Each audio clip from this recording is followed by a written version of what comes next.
दयालु पूज्य स्वामी जी महाराज आज के प्रातःकालीन लघु सत्संग में सम्मिलित होने वाले सत्संग प्रेमियों, जीव का बड़ा स्वभाव होता है जब ऐसी पावन पवित्र घड़ी उसे अपने जीवन में मिले संत महापुरुषों के वचन सुनने सुनाने का। यह हर हमेशा को नहीं मिलता, क्योंकि संत तो अभी कलयुग में आए, इसके पहले आए नहीं थे। इसलिए जो स्वभाव कलयुग के जीवों को मिला है वो किसी को नहीं मिला, इसलिए सबसे महत्वपूर्ण है। ये लोगों ने तो कहा कलयुग सबसे खराब, लेकिन संतों ने नहीं, संतों ने कहा नहीं कलयुग सबसे अच्छा। कलयुग सम नहीं आम युग नर कर विश्वास का कलयुग के समान जीवात्मा के कल्याण के लिए कोई युग नहीं। न सतयुग में जीवात्मा के कल्याण का कोई साधन था,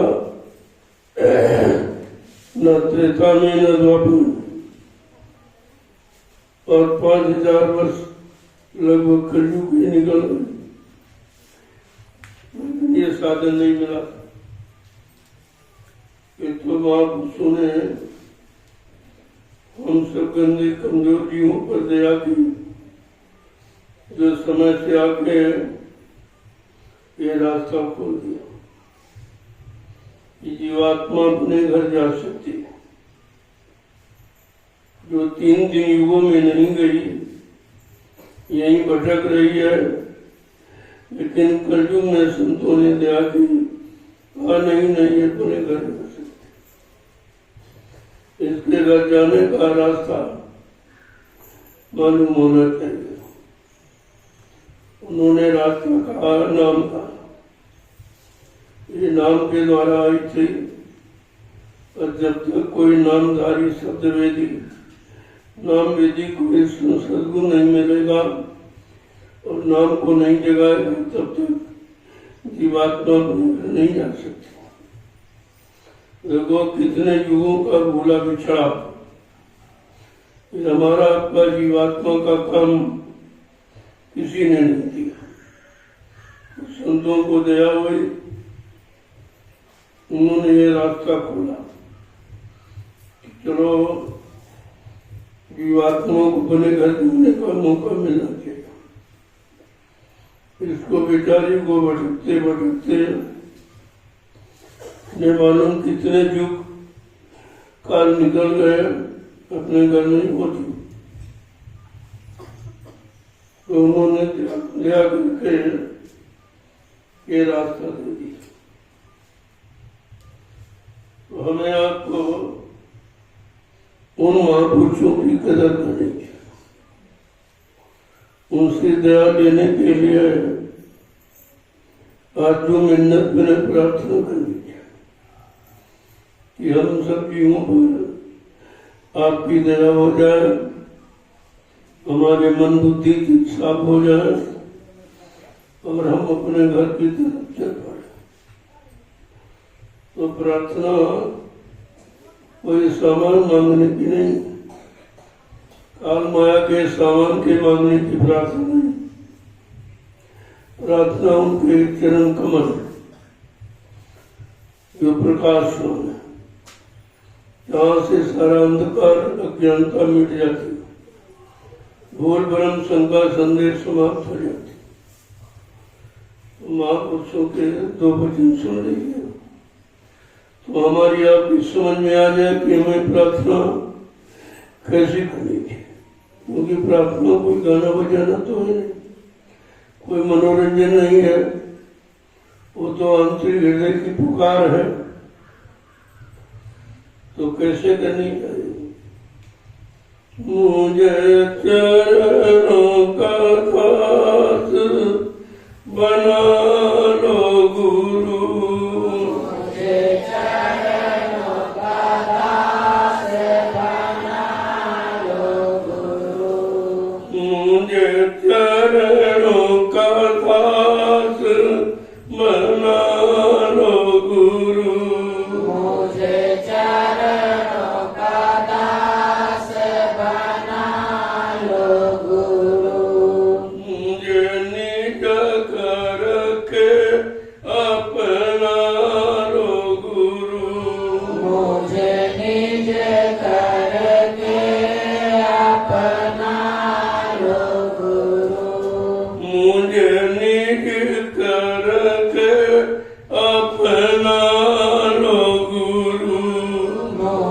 निज करके अपना लो गुरु। कहते मुझे अपना बना लो और मुझे अपने चरणों का दास, और अब कुछ नहीं चाहिए, सब समझ गए।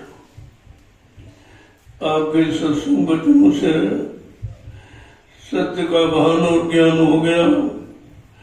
कुछ नहीं चाहिए, केवल चरणों की भीख चाहिए। क्या कह रहे हैं कि जुगन जुगन का सोया मेरा मनुआ, जुगन जुगन का सोया मेरा मनुआ, जुगन जुगन का सोया मेरा मनुआ, जुगन जुगन का सोया मेरा मनुआ। बचन सुना के जगा तो गुरु, वचन सुना के जगा दो गुरु। मुझे चरणों का दास बना लो गुरु, मुझे चरणों का दास बना लो गुरु।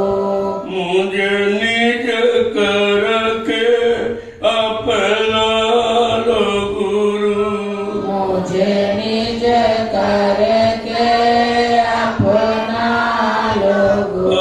युगों युगों का सोया मेरा और भटक रहा है, विषयों की गुलामी कर रहा है। अब आप ऐसी दया कर दो, अपने अमृतमयी वचनों को सुनाकर इसी जगा दो, इसे अपनी तरफ मोड़ लो। आगे क्या कह रहे हैं कि मी में हरे हो मन लगे चरण में, हरे होए मन लगे चरण में, मैं हरे हो मन लगे चरण में, मेहर होए मन लगे चरण में। मेरे पूरन भाग जगा दो गुरु, मेरे पूरन भाग जगा दो गुरु। मुझे चरणों का दास बना लो गुरु, मुझे चरणों का दास बना लो गुरु। मुझे निज करके अपना लो गुरु, मुझे निज करके अपना लो गुरु। कहते आपकी मेहर दया हो जाए, हम जैसे अभागे जीवों का आपके चरणों में मन लग जाए। तो मन तो भोगों में लगा, विषयों में, इसे अपनी तरफ मोड़ करके अपने चरणों में लगा दो। बस इतनी कृपा कर दो कि से बने चरणों का दास रहो और मेरे भाग्य को बढ़ा दो। तो मेरा भाग्य दुर्भाग्य में बदल गया, मैं भाग्य नहीं दुर्भाग्य हूँ, आपकी महिमा को समझ नहीं पाया और आपको भी पहचान नहीं पाया। ऐसी कृपा दया मेहरबानी कर दो कि मेरे भाग को बढ़ा दो, यानी अपनी तरफ लगा दो, अपने चरणों में लगा। आगे क्या कह रहे हैं? दृढ़ प्रतीत प्रीति ही लागे, प्रतीत प्रीत ही लागे, दृढ़ प्रतीत प्रीति ही लागे, दृढ़ प्रतीत प्रीत ही लागे। मोह प्रेम का प्याला पिला दो गुरु,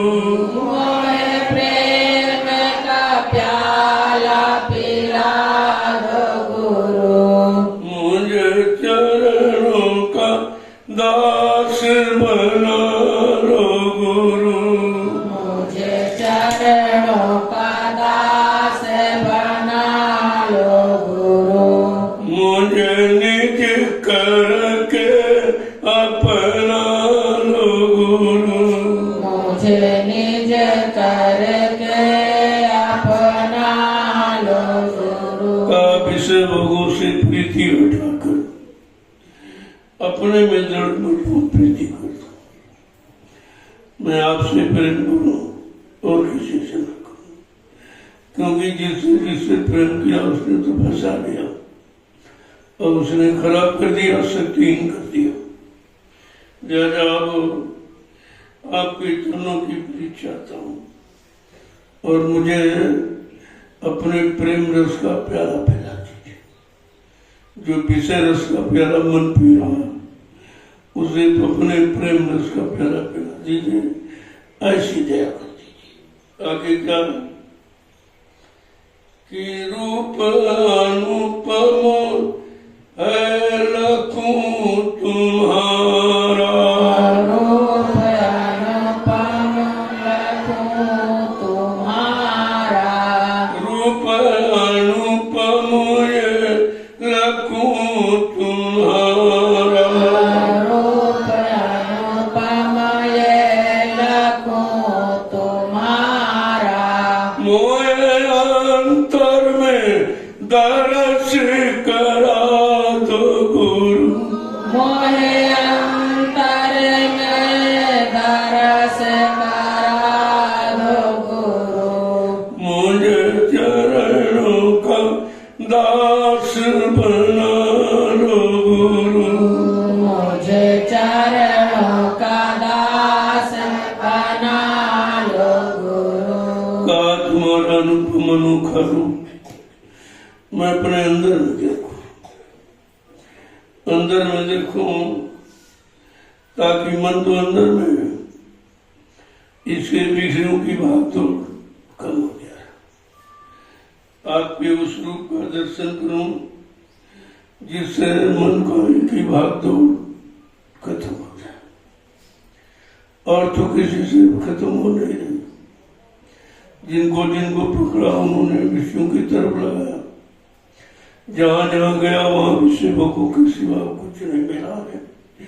लिहाजा आपकी दया चाहता हूं और वो भी चरण का क्या कह रहे हैं किया घट घाट अगम का द्वारा,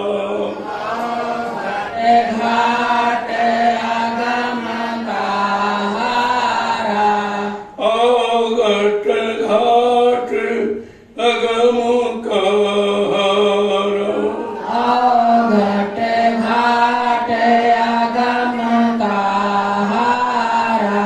मेरे पात्र कपाट खुला दो गुरु, मेरा वज्र का पाट खुला दो गुरु। मुझे चरणों का दरस करा दो गुरु, मुझे चरणों का दरस करा दो गुरु। का तुम्हारा आगम पान वह स्थान है जहाँ पर जब तेरी समूह ममता समाप्त हो जाती है।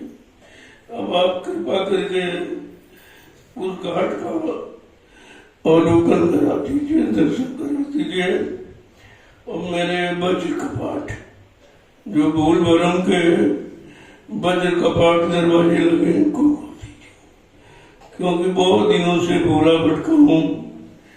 आगे क्या कहते हैं कि बार बार विनती है मेरी, बार बार विनती है मेरी, बार बार विनती है मेरी, बार बार विनती है मेरी। साथ में सूरती मिला दो गुरु, शब्द में सूरती मिला दो गुरु। मुझे चरणों का दर्श करा दो गुरु, मुझे चरणों का दरस करा दो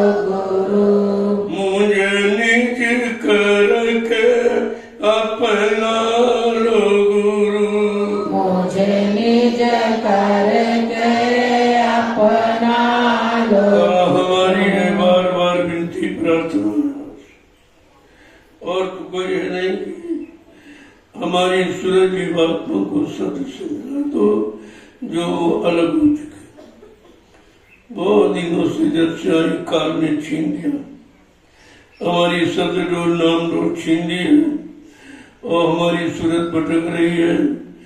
आप कृपा दिया करके हमारी सूरत जीवात्मा रूप को सत्य से मिला दीजिए।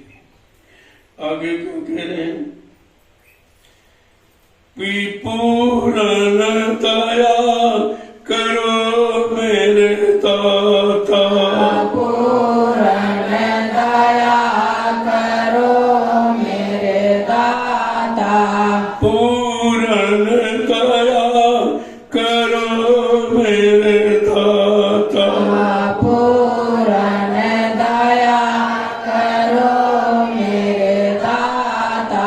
अब काल के जाल छुड़ा दो गुरु, अब काल के जाल छुड़ा दो गुरु, मुझे चरणों का दास बना दो गुरु, मुझे चरणों का दास बना लो गुरु।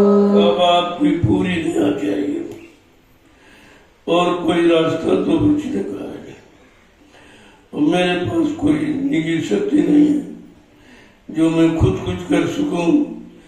आप अपनी दया दृष्टि हमारे पर पूरी डाल दो और हमारा सुधार कर दो। हमारे मन को अपने चरणों की तरफ मोड़ दो। जो विषयों की तरफ मुड़ा हुआ है उसे अपने चरणों की तरफ मोड़ दो। ऐसी पूरी दया हमारे पर कर दो और काल के बंधनों से हमारा छुटकारा करो। आगे क्या कह रहे हैं? कि नैया पड़ी भंवर बीच मेरी, नैया पड़ी भंवर बीच मेरी, नैया पड़ी भंवर बीच मेरी, नैया पड़ी भंवर बीच मेरी। अब की पार लगा दो गुरु, अब की पार लगा दो गुरु, मुझे चरणों का दास बना लो गुरु। मुझे चरणों का दास बना कहते हैं हमारी नाव मझधार में फंसी पड़ी है, कोई निकालने वाला नहीं। सब बेचारे फंसे तो निकालेगा कौन?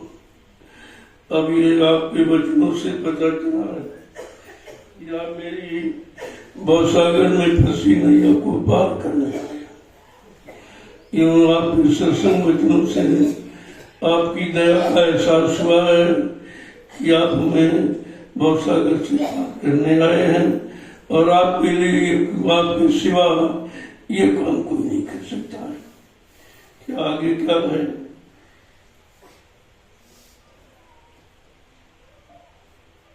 कि भवसागर की धार कठिन है, सागर की धार कठिन है, भवसागर की धार कठिन है, भवसागर की धार कठिन है।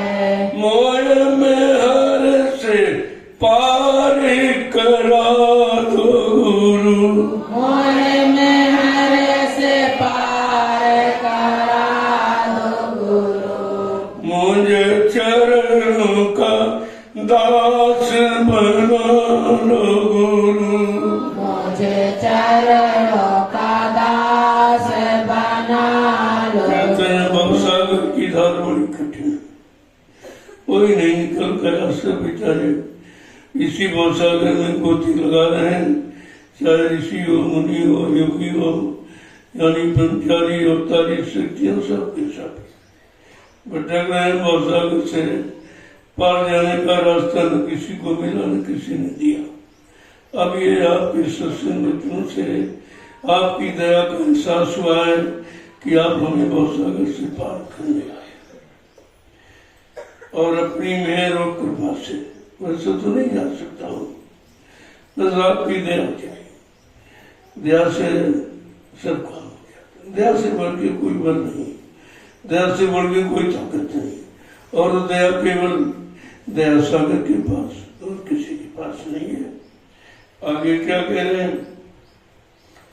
कोटि जन्म दुख पावत बीते, कोटि जन्म दुख पावत बीते, कोटि जन्म दुख पावत बीते, कोटि जन्म दुख पावत बीते, दर्शन देख प्यास बुझा दो गुरु, दर्शन देख प्यास बुझा दो गुरु, मुझे चरणों का दास बना लो गुरु, मुझे चरणों का दास बना लो।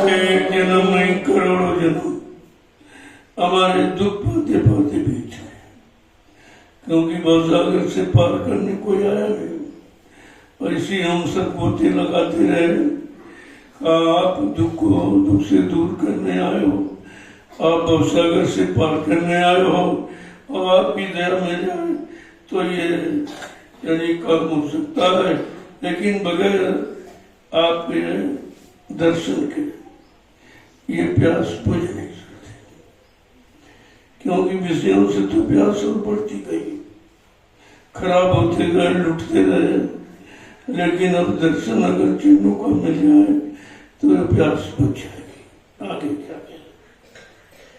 शरण शरण में शरण पड़ा हूँ, शरण शरण में शरण पड़ा हूँ, शरण शरण में शरण पड़ा हूँ, शरण शरण में शरण पड़ा हूँ, मुझे शब्द का भेद बता दो गुरु, मुझे शब्द का भेद बता दो गुरु, मुझे चरणों का दर्श करा दो गुरु, मुझे चरणों का दर्श करा दो कहते आपकी शरण के बिना और किसी की शरण में जाकर इस सच्ची सुख शांति नहीं मिलेगी।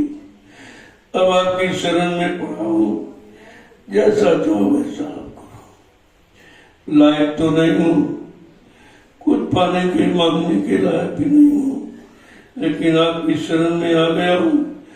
सुना हो कि आपकी जो शरण में आता उसको आप त्यागते नहीं। आए शरण तो जो नहीं था, जो शरण में आ जाता उसको कभी ठुकराया नहीं जाता। आगे क्या कह रहे हैं कि मुझे अब शब्द का भेद पता था, जिस शब्द से हमारी सूरत जीवात्मा अलग हो चुकी है। काल ने यही तो शब्द ढूंढ को छीना है और यहाँ बहका बरमा दिया और अपने आंखों में लगाकर हमारा सारा समय खराब कर रहा है। तो मैं समझ नहीं पा रहा हूँ, क्योंकि कोई ऐसा आया नहीं जो इशारा करके बताता कि नहीं नहीं तुम फंस रहे हो, तुम निकल नहीं और सर फंस जाओगे, फिर कभी नहीं निकल पाओगे। कहा मुझे अब उस शब्द का भेद बता दो जिससे जीवात्मा अपने घर को चली जाए। आगे क्या कह रहे हैं?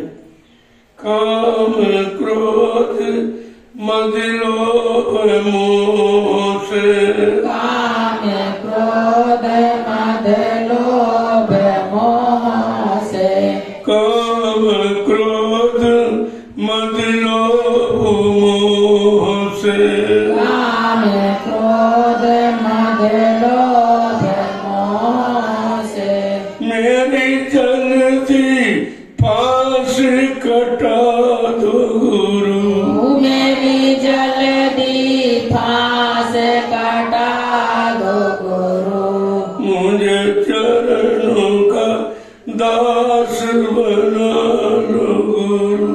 मुझे चरणों का दास बना लो गुरु। का हमारे सबसे बड़े बंधन है काम क्रोध रूप मोह अहंकार, जिनमें पता नहीं कब से बंधा पड़ा हूँ और किसी ने निकाला नहीं। जो आया वो भी इसी बंधनों में फंस गया। अब ऐसी कृपा दया करो, ये जल्दी काल की फांस से छुटकारा दिला, इन बंधनों से छुटकारा दिला दो। मैं जानता हूं कि आपके सिवा ये बंधन कोई काट नहीं सकता है। जो भी आए हैं सब बंधनों में फंसे रहे। आगे क्या कह रहे हैं? माया काल ने अति भर माया, माया काल ने अति भर माया, माया काल ने अति भर माया, माया काल ने अति भर माया।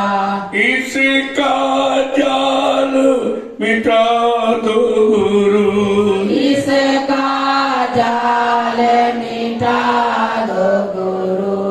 मुझे चरणों का दर्श करा दो गुरु, मुझे चरणों का दर्श करा दो गुरु। मुझे निज करके अपना लो गुरु, मुझे निज करके अपना लो। का मुझे माया ने बहुत फरमाया। मैं समझता था यही सब कुछ है, लेकिन ये तो माया भी नहीं, तो छाया है। माया की छाया में अज्ञानता से फंस गया। अब ऐसा करो, मतलब हीनी माया से हमारा छुटकारा दिला दो, क्योंकि इसका इतना बड़ा जाल है जिससे ब्रह्मा विष्णु महादेव भी नहीं बच पाए, रामकृष्ण भी नहीं बच पाए। तो हम जैसे अब आगे कलयुग के युग कैसे बचेंगे? आपकी दया चाहिए। क्या करें?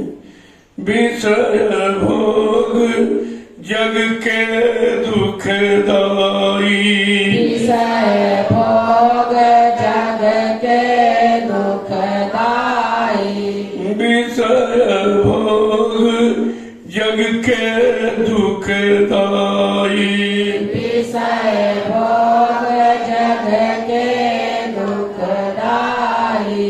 मेरे मन को इससे हटा दो गुरु, मेरे मन को इससे हटा दो गुरु। मुझे चरणों का दर्श करा दो गुरु, मुझे चरणों का दर्श करा दो गुरु। का सबसे बड़ी दुखदाई ये विषय वासनाएं हो गए।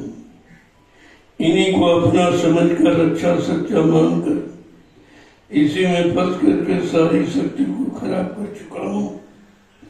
समझ नहीं पाया। अब मेरे शैतान मन को विषय भोगों से छुटकारा दिला। बहुत भरमा हूँ, बहुत भटका हूँ, बहुत दुख पाया हूँ। अब समझ में आया इन भोगों ने हमको भुगत दिया। सोचा तो ये था, अहंकार में ये कहता था हम भोग भोगने आए, हम भोग भोगने आए हैं। लेकिन 60 साल तुम निकल गए भोग भोगते भोगते, तब कह तेरे धोखा हो गया, भोगों ने हमको ही भुगत दिया। आगे क्या कह रहे हैं? इंद्री 5 3 गुण भोरो, इंद्री 5 3 गुण भोरो, इंद्रिय 5 3 गुण भोरो, इंद्री 5 3 गुण भोरो। मेरे खट से जोर हटा दो गुरु, मेरे घट से जोर घटा दो गुरु। मुझे चरणों का दर्श करा दो गुरु, मुझे चरणों का दर्श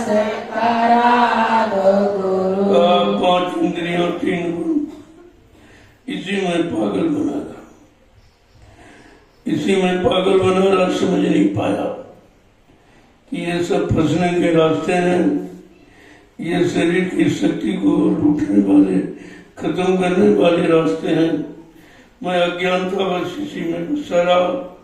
अब मेरे घट से इनका जोर हटा दीजिए। जो ये जोर अपना स्थान बनाए हैं, आप उसको हटा दीजिए। आगे क्या कह रहे हैं कि मन रसिया को चाट विषय की, मन रसिया को चाट विषय की, मन रसिया को चाट विषय की, मन रसिया को चाट विषय की, इस सत्य की चाट चटा दो गुरु, इस सत्य की चाट चटा दो गुरु, मुझे चरणों का दर्श करा दो गुरु, मुझे चरणों का दर्श करा दो गुरु। ये विषयों का रसिया मन, इसे विषयों की चाट पड़ी, आदत पड़ी है। बेचारा समझ नहीं पा रहा कि तुम नहीं चाट लो, तुमको ये चाटने विषय भोग खाए से। अब आप कृपया विषयों की चाट से हटाकर अपने शब्द की चाट हटा दीजिए, ताकि अपने घर पहुंच जाए और इसे छुटकारा मिल जाए। ऐसी दया कृपा मेहरबानी आप कर दीजिए।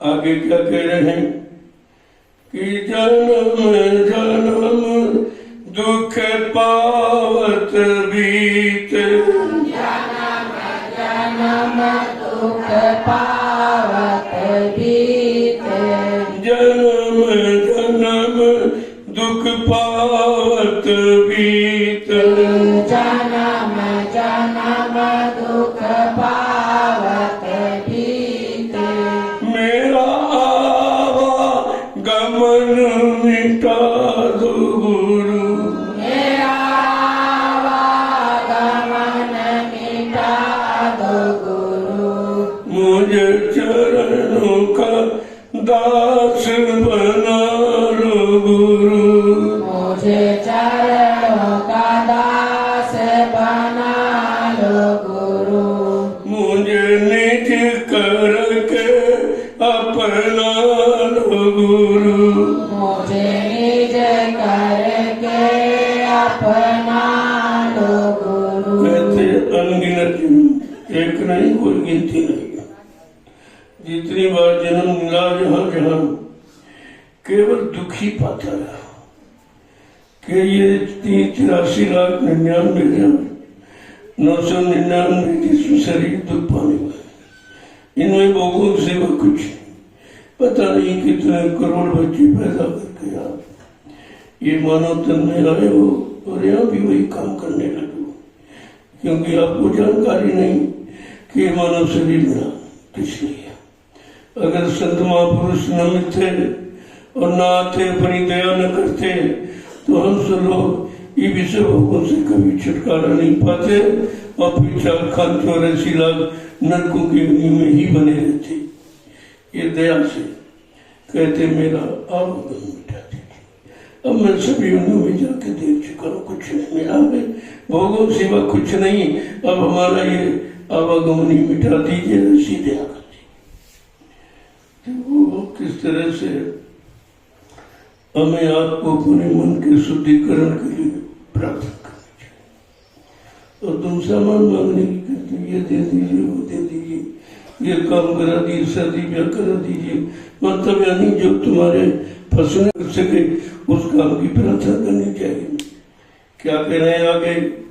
भूल भरम और कर्म हटा कर, भूल भरम और कर्म हटा कर, भूल भरम और कर्म हटा कर, भूल भरम और कर्म हटा कर, मेरी जड़ता से कहाँ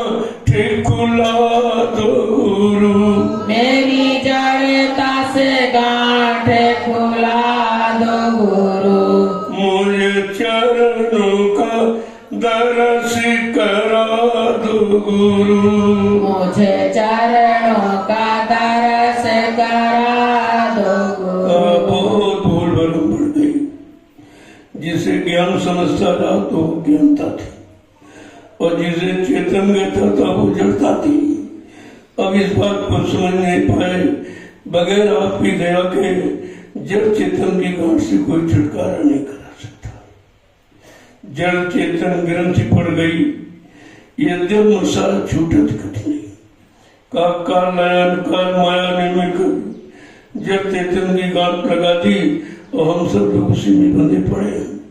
लेकिन आपकी दया के सिवा ये जड़ता की गांठ से कोई छुटकारा दिला नहीं सकता है। क्या कह रहे हैं? सहस कमल दल ज्योति दिखा कर, सहस कमल दल ज्योति दिखा कर, सहस कमल दल ज्योति दिखा कर, सहस कमल दल ज्योति दिखा कर, मुझे घंटा शंख सुना दो गुरु। मुझे घंटा शंख सुना दो गुरु। मुझे चरणों का दर्श करा दो गुरु। मुझे चरणों का दर्श करा दो गुरु। गांठ खुलने के बाद ही पहले स्थान पर जाया जा सकता है। ये गांठ लगी इसीलिए तो निकल नहीं पा रहे। कहा मुझे सहस दल कमल, ये पहला स्थान है। ये काल भगवान निरंजन का स्थान है। कहा वहां पर घंटा संघ की आवाज हो रही, उसे सुना दी। ये घंटा संघ रोज क्यों बजाया जाता? कि काल निरंजन की देर से तुम्हें निकलना है। ये आवाज है काल निरंजन भगवान, उसकी देर से इस आवाज को सुनकर उसके देर से निकलना है। कि ये पता चल गया ये आवाज किसकी है? कहती है काल भगवान की। अब उस काल भगवान की आवाज को सुनकर हमें इसके ऊपर चलना है। आगे क्या कह रहे हैं? कि बंकनाल हुए त्रिकुटी गढ़ पर, बंकनाल होए त्रिकुटी गढ़ पर, बंकनाल हुए त्रिकुटी गढ़ पर, बंकनाल होए त्रिकुटी गढ़ पर, मुझे गुरु का रूप दिखा दो गुरु। मुझे गुरु का रूप दिखा दो गुरु। मुझे चरणों का दास बना दो गुरु। मुझे चरणों का दास बना लो गुरु। धीरे धीरे इन स्थानों से ऊपर पहुंचा करके गुरु का स्वरूप जहाँ पर है उस स्थान पर पहुंचे।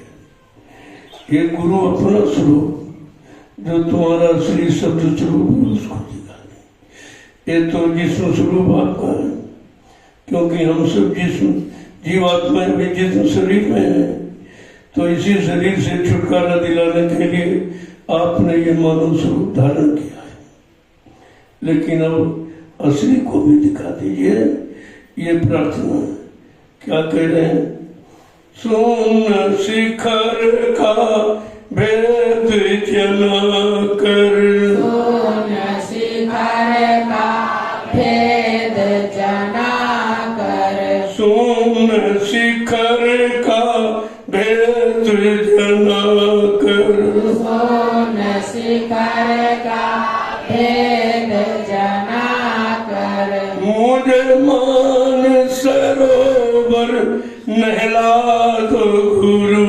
मुझे मान सरोवर नहला दो गुरु। मुझे चरणों का दास बना दो गुरु। मुझे चरणों का दास बना लो गुरु। ऐसे धीरे धीरे ऊपर की तरफ जिधर हमारी जीवात्मा सूरत का सच्चा धाम है और सच्चे मालिक वहीं पर विराजमान है, उनका दर्शन करा दीजिए और कहते हैं कि मान सरोवर में स्नान करा कर सारे मन सारी गंदगी को उतार दीजिए। आगे क्या कहना कि मासूम बामर गुफा पर मासूम होए बामर गुफा पर महासूम बामर गुफा पर महासून होए बामर गुफा पर मुझे बंसी की तान सुना दो गुरु मुझे बांसी की तान सुना दो गुरु मुझे चरणों का दर्श करा दो गुरु मुझे चरणों का दर्श करा दो गुरु का मान सरोवर में स्नान करा के मुझे सुन शिखर का भेद बता दो और आगे मैं महासुन को पार कर भंवर गुफा में पहुंच जाऊं जहां पर बंसी की सुरीली आवाज है। जब वो आवाज सुनने को मिलेगी तभी पता चलेगा कि अब मैं भंवर गुफा पर आ गया। बड़ी ट्रेनिंग मिली रास्ते में, सब जगह 4 तो काल के ही रास्ते चौथे तक, 5वें में दयाल का रास्ता प्रारंभ। फिर काल का जोर वहां नहीं चलता है, 4 तक उसका पूरा जोर है। आगे क्या कह रहे हैं? सतलोक सतनाम निरख कर सतलोक सतनाम निखर कर सतलोक सतनाम निरख कर सतलोक सतनाम निरख कर मुझे बीन की धुन दर्शा दो गुरु मुझे बीन की धुन दर्शा दो गुरु मुझे चरणों का दर्श करा दो गुरु चरणों का दर्श करा दो गुरु। कहते हैं ये मंजिलें हैं, इन मंजिलों की सैर आप करा सकते हैं। हमारे जीव में तो इतनी सामर्थ्य नहीं है कि खुद इन मंजिलों को पार करके अपने घर पहुंचे। इसलिए सतलोक सतनाम में रख, ये असली है। यहीं से अपने असली घर की शुरुआत होती है। सतलोक और वो सतनाम भी बैठे हैं, उनको दिखाकर उनका दर्शन कराकर मुझे बीन की ध्वनि सुना दीजिए, तो मुझे ये विश्वास हो जाए कि अब मैं अपने घर के बॉर्डर पर पहुंच गया। आगे क्या करें? अलख अगम का रूप दिखा कर अलख अगम का रूप दिखा कर अलख अगम का रूप दिखा कर अलख अगम का रूप दिखा कर मुझे सतगुरु धामु बसा दो गुरु मुझे सतगुरु धाम बसा दो गुरु मुझे सतगुरु धामु पहुंचा दो गुरु मुझे सतगुरु धाम पहुंचा दो गुरु मुझे चरणों का दास बना लो गुरु मुझे चरणों का दास बना लो गुरु मुझे निज करके अपना लो गुरु मुझे निज करके अपना लो गुरु आप उसके आगे अलख अगम है, वो भी रूप दिखा दीजिए ताकि विश्वास हो जाए कि मैं सच्ची घर की तरफ जा रहा हूँ, धीरे धीरे पहुंच रहा हूँ और मुझे सतगुरु का सच्चा धाम जहाँ से आते हैं उसी को अनामी धाम कहते हैं। हमारा बसा वहीं पर करा दीजिए। अब मैं वहीं रहूं, इसके नीचे कभी ना हूं। इस मृत लोक में या बीच के अन्य लोकों में कभी कोई आने की इच्छा नहीं। सब देख लिया हूं, आते भी देखा, जाते भी देखा, लिहाजा वहां भी कुछ नहीं है। वो तो जानकारी न होने के कारण लोग बेचारे इन्हीं लोगों को सब कुछ मान बैठे। लेकिन जब सच्चा सदगुरु मिलेगा तब वो सच्चे रास्ते की जानकारी देंगे कि ये रास्ते भी तुम्हारे जाने के हैं, मंजिल तुम्हारी मंजिल के पहुंचने के तो रास्ते पर स्टेशन है, ये मुकाम है। भाई यहाँ पहुंचोगे तब ये आवाज मिलेगी, यहाँ पहुंचोगे ये आवाज मिलेगी, यहाँ पहुंचोगे ये आवाज मिलेगी, ताकि आपको विश्वास हो जाए कि हम सही रास्ते से जा रहे हैं। इसलिए ये नामदान के वक्त ये भेद से पहले ही बता दिया जाता कि जब नाम की कमाई करोगे और जीवात्मा जगेगी, अपने घर की तरफ चलेगी, तो ये बीच के रास्ते। लेकिन यहाँ आपको रुकना नहीं, ये तुम्हारे रुकने के स्थान नहीं है, ये तुम्हारे चलने जाने के स्थान, जानकारी के स्थान। तो कहते मुझे सदगुरु धाम मेरा आवास है, वहाँ मेरा वासा करा दीजिए कि फिर कभी इधर ना हो, क्योंकि इधर तो आके देख लिया कुछ नहीं मिला, रोने के सिवा कुछ मिला नहीं है। लेकिन फिर भी रोकर भी नहीं समझ पाए कि रो क्यों रहा हूं, रोने का कारण क्या है ये भी नहीं समझ पा रहा हूं, क्योंकि रोते रोते रोते धीरे धीरे रोने की आदत बन गई और रोने का मतलब भी नहीं समझते। अरे भी रोया जाता किसी कमी पर या रोया जाता किसी को पाने के लिए, और दोनों चीजें नहीं, दोनों चीजें नहीं मेरी फिर रोना किस बात का रोना भी झूठा है और आंसू गिरते वो भी झूठे हैं। कितने कीमती आंसू है मालिक को पाने के लिए, उन आंसुओं को तुम व्यर्थ में बर्बाद करते रहते। आंसू शक्ति है, ये शक्ति है आंसू, इस शक्ति को व्यर्थ में मत खोया करो। जब भी मेरे आंसू निकालो तो मालिक के पास जाने की, मालिक से मिलने की और मालिक से अरदास करो कि हमने अनंत जन्म दिए, वहां पापों के सिवा कुछ नहीं किया है, अब उन पापों से छुटकारा दिला दीजिए, हमारे पाप माफ कर दीजिए। और तो कोई क्षमा कर नहीं सकता, क्योंकि सभी ने वही काम किए और सब बेचारे उसी की दुर्गति पाकर के शरीर छोड़ के जा रहे हैं। क्या ऋषि मुनि तपस्या किया, लेकिन शरीर वैसे छूटा उनका भी, क्योंकि वो शरीर की महिमा बताने वाले और जीवात्मा का असली भेद रखाने वाले संत महापुरुष मिले नहीं, तो उनका भी जीवन तपस्या में गया लेकिन व्यर्थ में गया, मिला कुछ नहीं। और जो मतलब योगी जन योग साधना किया तो शारीरिक साधना में जुटे रहे बेचारे, उम्र को तो बढ़ा लिया, लेकिन बड़ी उम्र का फायदा के लिए वो कि उस उम्र में मालिक का दर्शन ही नहीं हुआ, तो ऐसी उम्र बढ़ाने का कोई मतलब नहीं निकला। लेकिन उनका भी समय खराब हो गया, क्योंकि मिलाने वाले संत महापुरुष नहीं मिले। सारा दारो मदार सतगुरु पर है, और वो अब कलयुग में आए और आपको सहज में मिल गई। तुम्हें तो खोजना भी नहीं पड़ा, ढूंढना नहीं पड़ा, बुलाना भी नहीं पड़ा, कुछ खर्च भी नहीं करना पड़ा, और फिर भी हम यानी अभागे थी, उनको समझ नहीं पाए, उनको पहचान नहीं पाए, उनको अपना बना नहीं पाए। ये सबसे बड़ी भूल है जीव की। यही वज्र का पाठ है मूल भरम के, जो इतने मजबूत लगा दिए कान ने कि आप खोल ही नहीं सकते, और जब तक दरवाजा नहीं खुलेगा आप निकल नहीं सकते हो, आप अपने घर नहीं जा सकते।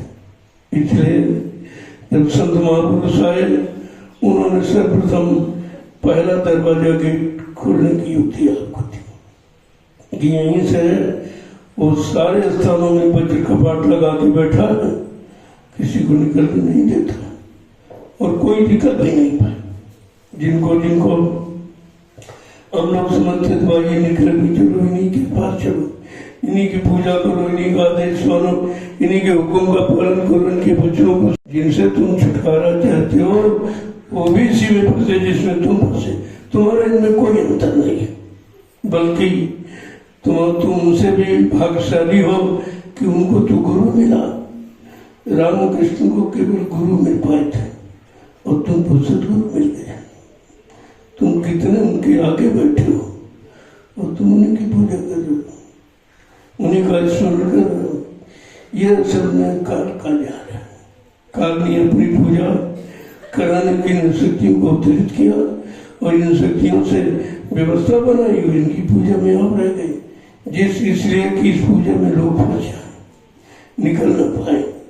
चाहे राम की पूजा करो, चाहे कृष्ण की करो, चाहे ब्रह्मा विष्णु महादेव को, सब बेचारे काल के हैं। और काल की पूजा से दया कभी मिलेगा नहीं, दया कभी मिलेगी नहीं, क्षमा कभी होगी नहीं, पापों छुटकारा मिलेगा नहीं, आवागमन से आप बचोगे नहीं। फिर मतलब क्या निकला? कहा इसलिए करिए नित्य सत्संग, बाधा सकल मिटाए, फिर ऐसा अवसर न मिले दुर्लभ नर्तन पाए। हर रोज प्रतिरोध जितना मिले जगदश सदा सत्संग की तलाश करो। सत्संग तुम्हें सच्चे रास्ते पर ले जाएगा, सत्संग तुम्हें यहाँ से निकालेगा, सारे दुख तकलीफ मुसीबत से अलग करेगा। लेकिन जब सच्चा सत्संग मिलना चाहिए, झूठा नहीं है, किसी को झूठी बातें बता दिया था। जितना भी कथा वार्ता सब झूठी, इससे कुछ होने वाला नहीं। चाहे जितनी कथाएं पढ़ लो और चाहे जितनी कथा याद कर लो, जब वेद पुराण यानी 4 वेद 18 पुराण, इनमें कुछ नहीं है, इनमें केवल कर्मकांड 1 लाख श्लोक हैं चारों वेदों में, 80,000 तो कर्मकांड के और 16,000 उपासना कांड के और 4,000 मात्र ज्ञान कांड के श्लोक, कुछ नहीं।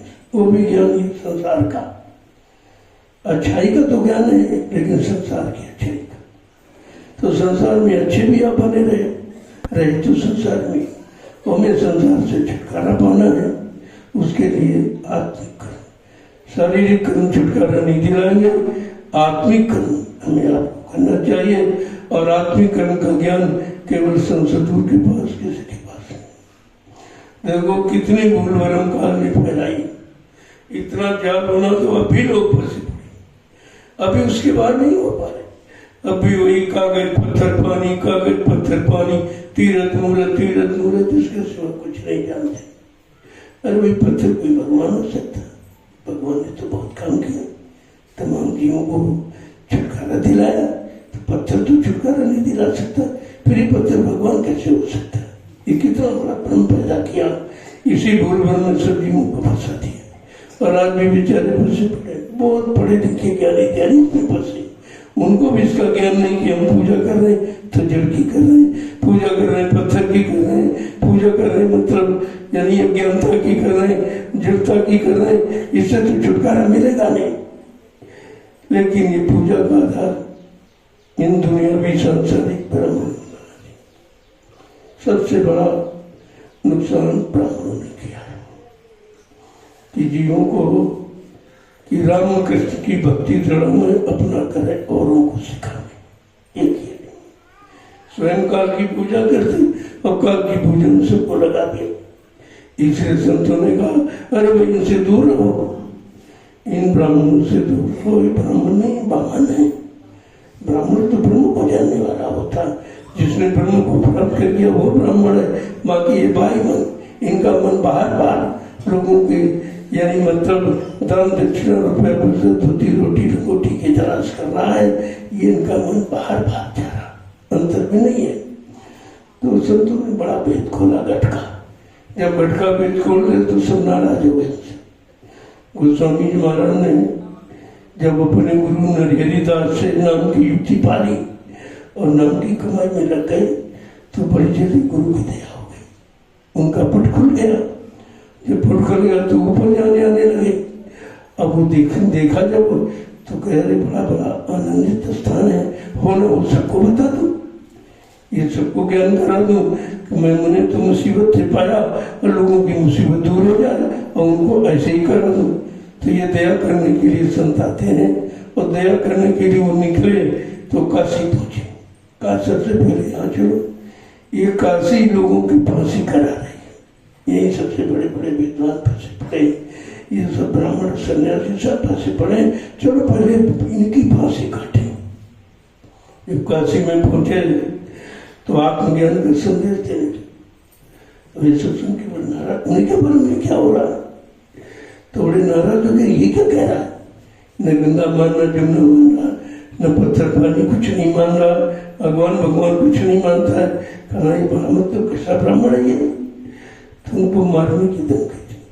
देखिए ऐसा साच कहे जग मारन धावे, झूठन को इतबार, निरंजन स्वामी कैसा तेरे दरबार।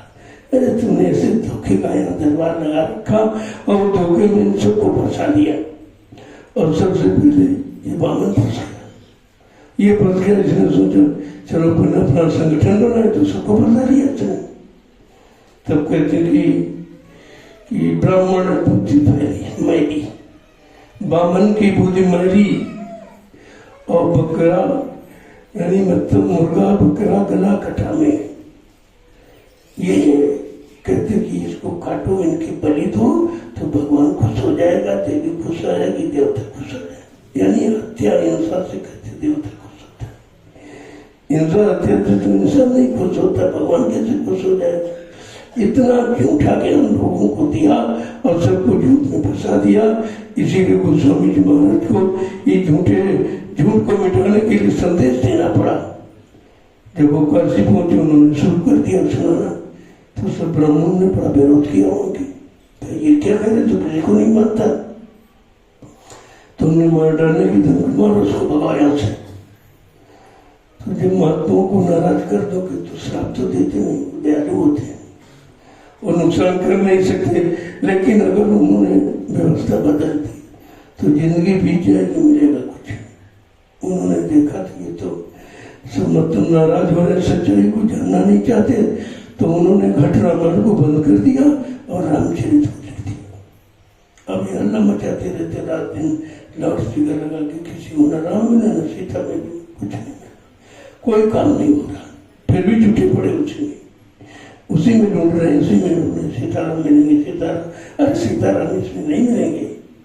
उन्होंने कहा निर्मल मन जन सो मोहि पावे। पर ये भी तो सुनो, वो कहते रहे हमको कौन पाता है, न ब्राह्मण पाता, न क्षत्रिय, न वैश्य, न हरिजन, न छोटा न बड़ा, न गरीब न वीर, न पढ़ा लिखा, न अनपढ़, न हिंदू न मुसलमान, न स्त्री पुरुष नहीं पाते। कौन पाता है, निर्मल मन जन सो मोहि पावे, और मोहि छल छिद्र कपट नहीं पावे। जिसका मन निर्मल पाक साफ पवित्र है वो मुझको पाता है, मुझे छल कपट बिल्कुल भाता नहीं, और यहाँ सब छल कपट ही करते हैं, ये कभी नहीं प्राप्त कर पा रहे हैं और न कभी इनको मिलेगा, कभी नहीं मिला। तो बात जब माँ बात ही नहीं मानते थे, तो गोस्वामी महाराज को जब इन्होंने बहुत तंग किया, मार डालने की धमकी दी, तो उन्होंने पलट दिया, यानी कला कर गए। क्या कला लगा दी, जो अंदर का सच्चा वेद था उसे लुप्त कर दिया, बंद कर दिया। हरित भूमि तल संकुलई और समुद्र परत नहीं पंथ, और जिम पाखंड विवाद से लुप्त हुए सदग्रंथ, ये लिख दिया। ये उत्तर कांड में उन्होंने लिख दिया कि आखिरकार मैं ये सदग्रंथ को क्यों बंद कर रहा हूँ। उसका कारण है कि ये पाखंड विवाद बढ़ रहा है, ये पाखंडियों ने तमाम विवाद तैयार कर दिया है, लिहाजा सत्य को लोप कर दिया है। इसलिए मुझे मजबूर होकर ये सत्य का ग्रंथ घट रामायण इसको बंद करना पड़ा, और ये झूठा ये रामचरित मानस सकते थे, अभी बगैर उसको तो समझ नहीं सकते। अब तो जो राम के चरित्र को जिसने देखा, जिसने अवलोकन किया, पठन नहीं अवलोकन किया, काबू होता है कभी राम कैसे। कहने का मतलब जिसकी संतों की दया से जिसने जीवात्मा को जगा लिया और इस काल माया के देश से निकाल कर ऊपर के देशों की तरफ ले चला। जब वो साकेत धाम में पहुंची जीवात्मा, तब उसने श्री राम का दर्शन किया। ये श्री राम जी, अरे तो सब झूठ वहां बताते, कहीं ये नाक बना दी, कैसा कहीं कान बना दिया, कहीं दाढ़ी नहीं है, कहीं बाल लगा दिए, मतलब सब झूठा नकल, ये नकल बनाई, ये भगवान नहीं भगवान की नकल बनाई। तो जब ऊपर पहुंची जीवात्मा तब उसने देखा, अरे भगवान श्री राम का तो बड़ा भव्य दर्शन है, इनका तो भव्य स्वरूप है, इनका तो रूप ही अलग है। और यहाँ शरीर का रूप बना दी और उधर शरीर है ही नहीं। यही तो झूठ इनका खुला, ये सब झूठ बना रहे हैं, तो शरीर बना रहे मनुष्य जैसा, आंख पर नाक कान मुंह बना दिया, कहते भगवान है। अरे भाई वो जिस लोक में रहते हैं साकेत लोक में, ये पंचभौतिक शरीर नहीं है, वो तो नूरानी है, केवल प्रकाश ही प्रकाश, कुछ नहीं, लेकिन वो कम प्रकाश है। उसके ऊपर जो गोलोक कृष्ण का है वो थोड़ा ज्यादा प्रकाशवान है, वो ज्यादा शक्ति वाले हैं। उसके ऊपर ब्रह्म कहते हैं हाँ वो भी शक्ति है, और पारब्रह्म कहते हैं हाँ भाई उनके पास भी, सबके पास शक्तियां अपने अपने पास है, लेकिन यह शक्ति किसी के पास नहीं कि अपनी जीवात्मा को जगा कर परमात्मा से मिला दे, या अपनी जीवात्मा को सत्यलोक सत्ताम अनामी धाम पहुंचा ले, ये शक्ति किसी में नहीं थी। देखो कितना बड़ा राज कहां से कहा। गोस्वामी जी महाराज ने जब अपने गुरु नरियदिता से नाम की युक्ति पारी नामदान, वैसे महात्माओं को नामदान लेने की जरूरत नहीं, तो जगह जगह आते, लेकिन जीवों के लिए गुरु की महिमा बताने के लिए वो भी गुरु करते हैं, ताकि गुरु की महिमा बनी रहे। वो तो गुरु पूरे होते हैं, उनको किसी की शरण में जाने की या किसी से कुछ मांगने देने की जरूरत नहीं है। फिर भी तुम कैसे मांगोगे, तो मांगने के लिए वो भी मांग के बताते हैं कि अपने गुरु से ये मांगो, ये मांगो। तो गोस्वामी जी महाराज को जब नामदान मिल गया तो वो कहते हैं हमने भी किया। कैसे किया? वैसे करना तुमको भी करना है। तो कहा जब मैं पहले मालिक का नाम लिया, जो पहला नाम आपको बताया गया, उस नाम का उच्चारण किया, तो कहते कि जैसे आंखों को बंद किया, शरीर की दोनों आंखों को बंद किया, कहते मुंदित नयन त्रसित भयो, मुंदित नयन त्रसित भयो और पुंचितवत कौशल गयो। कहा जब इन आंखों को बंद किया और उधर जीवात्मा की तीसरी आंख से उधर देखा, तो कौशला देश भगवान राम का दर्शन, उधर दर्शन मिला कि वो जितने सुंदर है, इतना प्रकाश इनमें है। और कहा वहां तो पत्थर का बताते हैं, वहां तो नीचे काल माया ने बहकाने के लिए पत्थर का बता दिए, कागज का बना देगा, यही भगवान ही भगवान। कितना धोखा दिया काल जीवों को। और ये काल के एजेंट ब्राह्मण आ गए बीच में, इन्होंने और बहका दिया जीवों को और भरमा दिया। तो ये भी काल का एजेंट है। कहा कि इन बामनों से, इनसे जो सुनी है ज्ञाना, वो पड़ी है 84 खाना। बड़ा साफ कहा, इनसे जो ज्ञान लेंगे वो 4 खान 84 लाख योनियों से कभी छुटकारा नहीं पाएंगे। इसलिए सबसे गंदा इन्हीं बामों को पता है। इसने गंदगी फैलाई है, इसने गंदगी में लोगों को फंसाया है और स्वयं किया और लोगों को करना सिखाया। अपना जल पूजा किया, पहले अपना पानी डाला, कहा तुम भी पानी डालो। अपना तो पेड़े पत्थर से खरीदता नहीं, कभी पैसा नहीं खर्च करेगा, तुमसे करेगा पेड़े चढ़ाओ, पत्थर से चढ़ाओ, फूल बत्ती लगाओ, अगरबत्ती लगाओ, यानी मतलब तुमसे खर्चा कराएगा, वो अपना नहीं करता कभी खर्चा। फिर भी लोग नहीं सुन पाए। कहते कि तुम बामन को दान दो, पुण्य होगा, पुण्य होगा। अपना कभी दान नहीं करता। अगर दान देना पुण्य है तो क्या तुझे पुण्य करना अच्छा नहीं लगता? कभी नहीं करेगा, कराएगा लेकिन करेगा नहीं। यह सब सच्चाई का घट का ज्ञान संतों ने खोला, तब ये भूल भ्रम धीरे धीरे खत्म हुआ। इसलिए कहा जात पात का बंधन तोड़ो, जात पात का बंधन तोड़ो और इन सबसे अपना मुख मोड़ो, तब कहीं तुम सच्चाई के रास्ते पर आके खड़े होगे। यहाँ सब जात पात में फंसा दिया जाता। तुम्हारी क्या जाति? जाति तो पशुओं में दिखाई दे रही कि घोड़ा है, गधा है, बैल है, खच्चर है, ऊंट है, सुअर है, लेकिन मनुष्य में कौन सी जाति? मानव स्वतः एक जाति है, लेकिन इसमें भी भूल भरम पैदा कर दिया। यानी अटकाने भटकाने के लिए इतने रास्ते बना दिए कि बेचारा जीने जी नहीं जाए। सबसे कठिन जाति अपमान। अब जाति अपमान में फंस गया और तुम्हारी मानव जाति है, तुम्हारा मानव धर्म है, इसके अलावा कुछ है नहीं। न मानव जाति मानी, उपजातियां बना डाली। अरे ये कोई जाति है? ये तो ज्ञान था कि ब्रह्म को प्राप्त करेगा वो ब्राह्मण कहा जाएगा। जिसने ब्रह्म का दर्शन कर लिया तो लोगों को भी दर्शन करा देगा, तो उनकी तो पूजा है।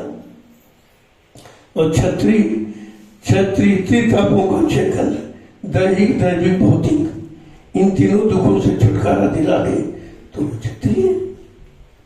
क्षत्रिय कोई दारू मुर्गा मीट खाने वाले का नाम थोड़ी कहना, तो उल्टा सब हो रहा मटा।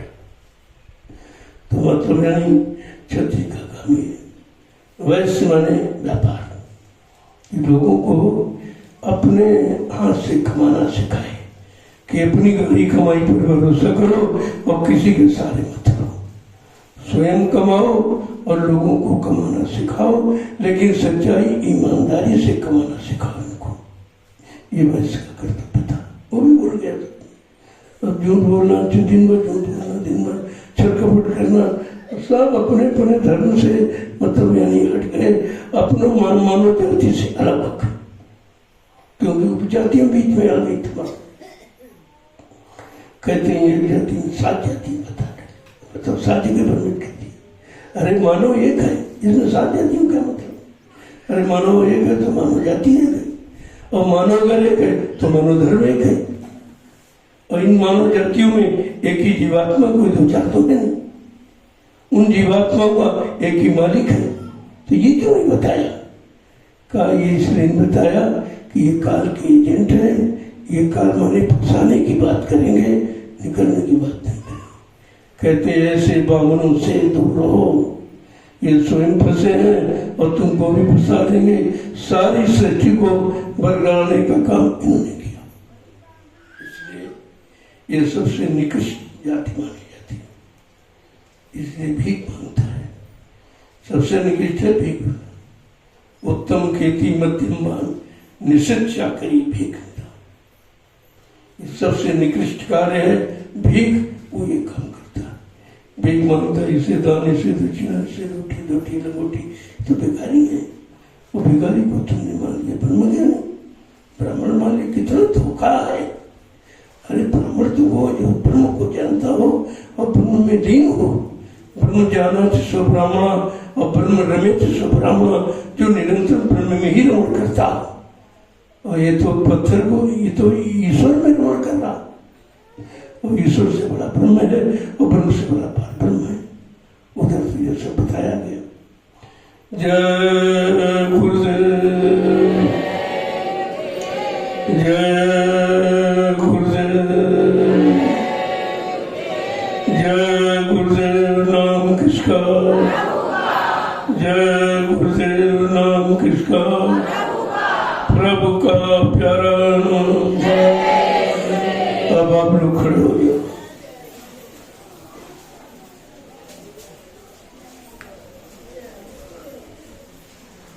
देखो कर्मों का हिसाब और माया का प्रसाद बहुत बड़ा है। जितना आपको बता दिया उतना कम। इसलिए बने असली चीज को पकड़ो कि हमें किससे बचना है और किधर चलना है।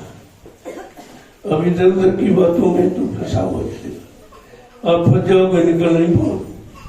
ये काले अक्षरों को समेटना, इकट्ठा करना, रटना, ये सबसे बढ़िया ज्ञान था। यही तो निकलने नहीं देना। आपको यही फंसा के रखे, हम ये जानते, हम ये जानते, हमने ये किताब पढ़ी, वो किताब पढ़ी, और उधर संतों ने कहा भाई इसमें कुछ नहीं। कहते वेद थके, ब्रह्मा थके और थके शेष महेश, और गीता का जगम नहीं, वो सदगुरु का देश। वो उद्देश्य आते जाइए तुम्हें पहुंचा ही नहीं सकते।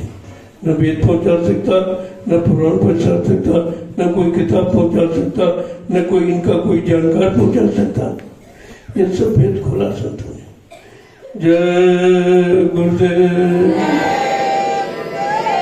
जोर से बोलो, मिल बोलो, बोलना होगा, अभी से बोलो।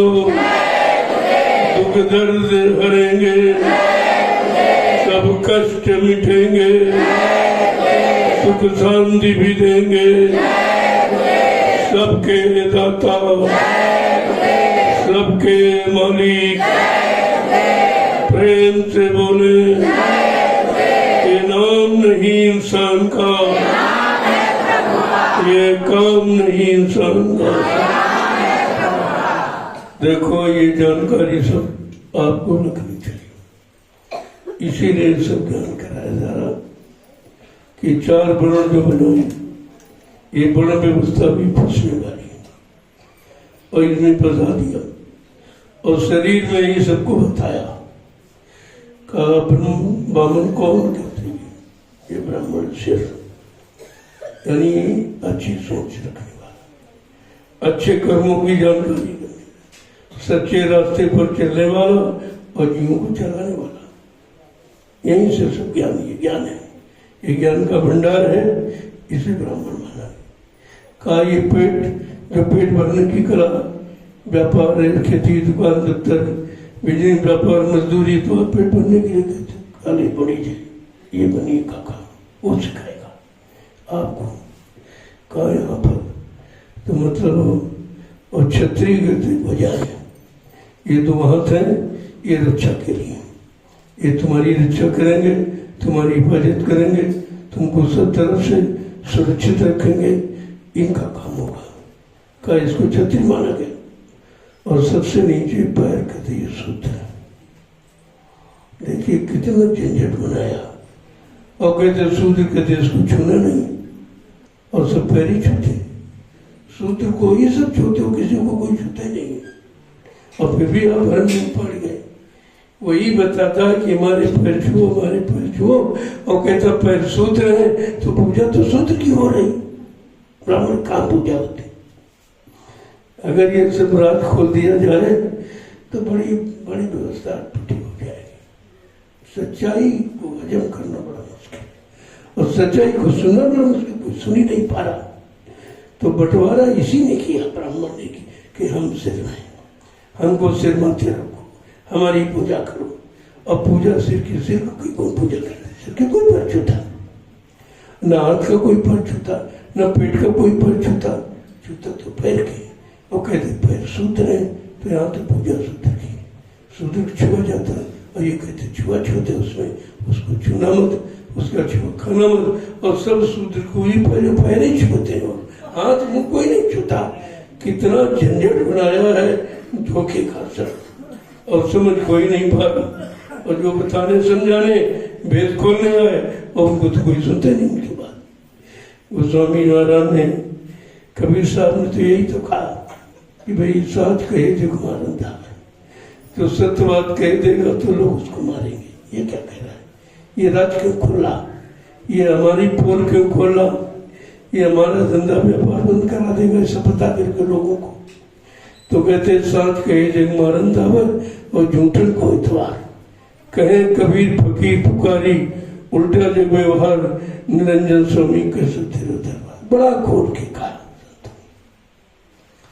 हमें आपको इन दुनियावी चीजों से अलग होना है। दुनिया में रहकर, दुनियावी बातों में रहकर, दुनियावी कार्यों के रहकर कितने जीवन चले गए। अब ये अवसर मिला है तो कम से कम इससे अलग तो हो जाए। अलग करने वाला, अलग से सच्चा रास्ता बताने वाला मिल गया तो हमें दुनिया के जंगलों में नहीं पड़ना। जय गुरुदेव। अब आपके लिए सेवा, तुम्हारा लक्ष्य सेवा है, और सेवा से बढ़कर कुछ नहीं। सबसे सेवक धर्म कटोरा, सिर भर चले धर्म असोरा। सेवक कोई जो करे सो खाई, और करनी कर करे लड़ाई। सेवक कोई है जो आदेश हुक्म का पालन कर सेवा करता है। सेवा का फल है, कहते हैं सेवा से मेवा मिलती है। लेकिन कौन सेवा से मेवा मिलती है? ये तो सेवा बता ही नहीं गई। अरे मेरी सेवा करने में तो सारा जीवन खर्च हो गया, मिला कुछ नहीं। तुम कहते सेवा से मेवा मिलती है, कहते नहीं, परमार्थी सेवा। जब परमार्थी सेवा करोगे जिसमें तुम्हारा कोई स्वार्थ नहीं है, लेकिन तुम तमाम लाखों लोगों का स्वार्थ हल करोगे, ये मेवा है, ये परमार्थी लाभ है। अब आप अपनी एक खेती देख रहे, तुम्हें सब खा लोगे, पता नहीं कितने लोग भंडारे में आएंगे। ये सबका भोजन है, ये सबकी व्यवस्था है, ये सबका प्रसाद है, कि पता नहीं कितने लाख लोगों को प्रसाद मिल जाएगा। ये मूंगफली जो बोई आपने, क्योंकि ये प्रसाद में लोगों को दी जाएगी। लोग प्रसाद मानते हैं तो आश्रम का प्रसाद आश्रम के प्रसाद है जो आप तैयार करते हो, यही तो प्रसाद है। तो कम से कम सेवा के बारे में चलो अवसर तो मिला एक, नहीं तो किसी ने अवसर ही नहीं दिया। परमार्थी सेवा कोई जानता ही नहीं है कि परमार्थी सेवा क्या है, इसका लाभ क्या है और किस तरह की सेवा कराई जाए तो परमार्थी लाभ हो जाए। तो आपको परमार्थी सेवा का सौभाग्य मिला है, इसका आप लोग जो जहाँ पर सेवा कर रहा हो आप वहीं चल के उसे पूरा कर दो जल्दी से, क्योंकि अब 11 तारीख को मैं भी यहाँ से निकलूंगा। वो 15 सितंबर का एक कार्यक्रम प्रेमी मनाते चले आ रहे हैं, तो मैं भी उसमें शामिल हो जाऊंगा जाकर के। तो मैं, लेकिन मेरा उद्देश्य केवल सत्संग का है और अनंत जन्म और मृत्यु ये सब कुछ नहीं है। मेरा उद्देश्य केवल सत्संग सुनाना है, लोगों को जगाना है, जगा के खड़ा करना है, सही सच्चे रास्ते पर चलाना। मेरा उद्देश्य केवल एक ही है। अब तुम उसमें अपना कोई जोड़ लो तो वो तुम्हारी बात है। इसलिए मैं 11 तारीख को यहाँ से निकलूंगा कुशीनगर। कुशीनगर में सत्संग कार्यक्रम में 5 दिन का और 7 दिन लग जाएंगे वहाँ। इसके बाद आऊँगा, फिर देखूंगा किस आश्रम में आवश्यक सेवा है, क्योंकि वहाँ तो 11 आश्रम में 4-5 महीने से रहा, वहाँ तो सेवा बहुत हुई। और यहाँ भी देखो 1 सप्ताह से रहूँगा अभी 11 को निकलूँ तब तक तो यहीं रहूँगा, यहाँ की सेवा देखूंगा। और इसके बाद आश्रम में दिए कि दयाल आश्रम में भी कोई सेवा नहीं हुई है, वहाँ कोई व्यवस्था नहीं। जब पहुँचूंगा तो वहाँ की व्यवस्था जैसी समयानुकूल देखूंगा और वो सेवा लोगों के लिए वहाँ तैयार कर दी जाए। आपको तो सेवा मिलनी चाहिए, हमारा उद्देश्य आपको सेवा मिले, सेवा ही सर्वोपरि है।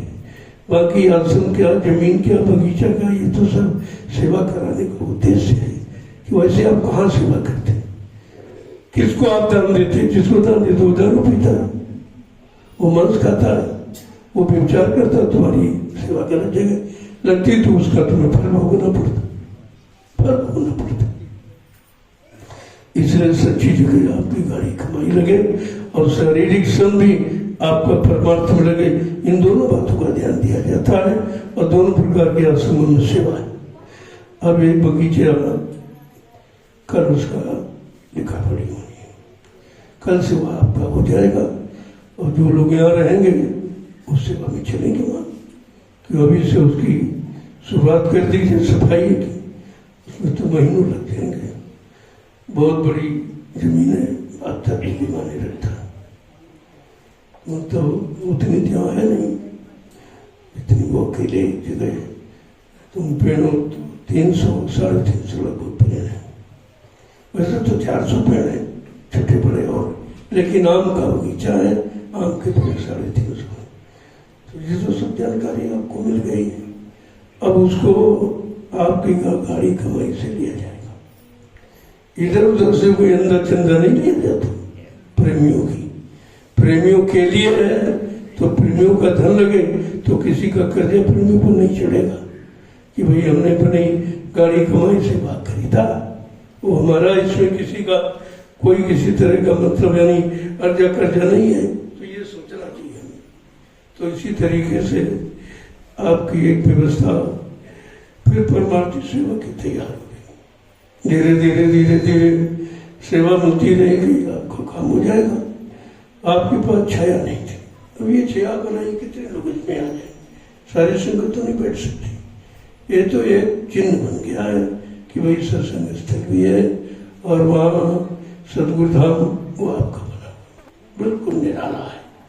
या कहीं आप चले जाओ इस तरह का नहीं मिलेगा। ये सतगुरु धाम की नींव लग गई, और अगर जगह मिल जाती तो इससे बड़ा तैयार कर दिया जाता, लेकिन मालिक की मौत नहीं हुई यहाँ, तो मैं उधर जंगल में चला गया।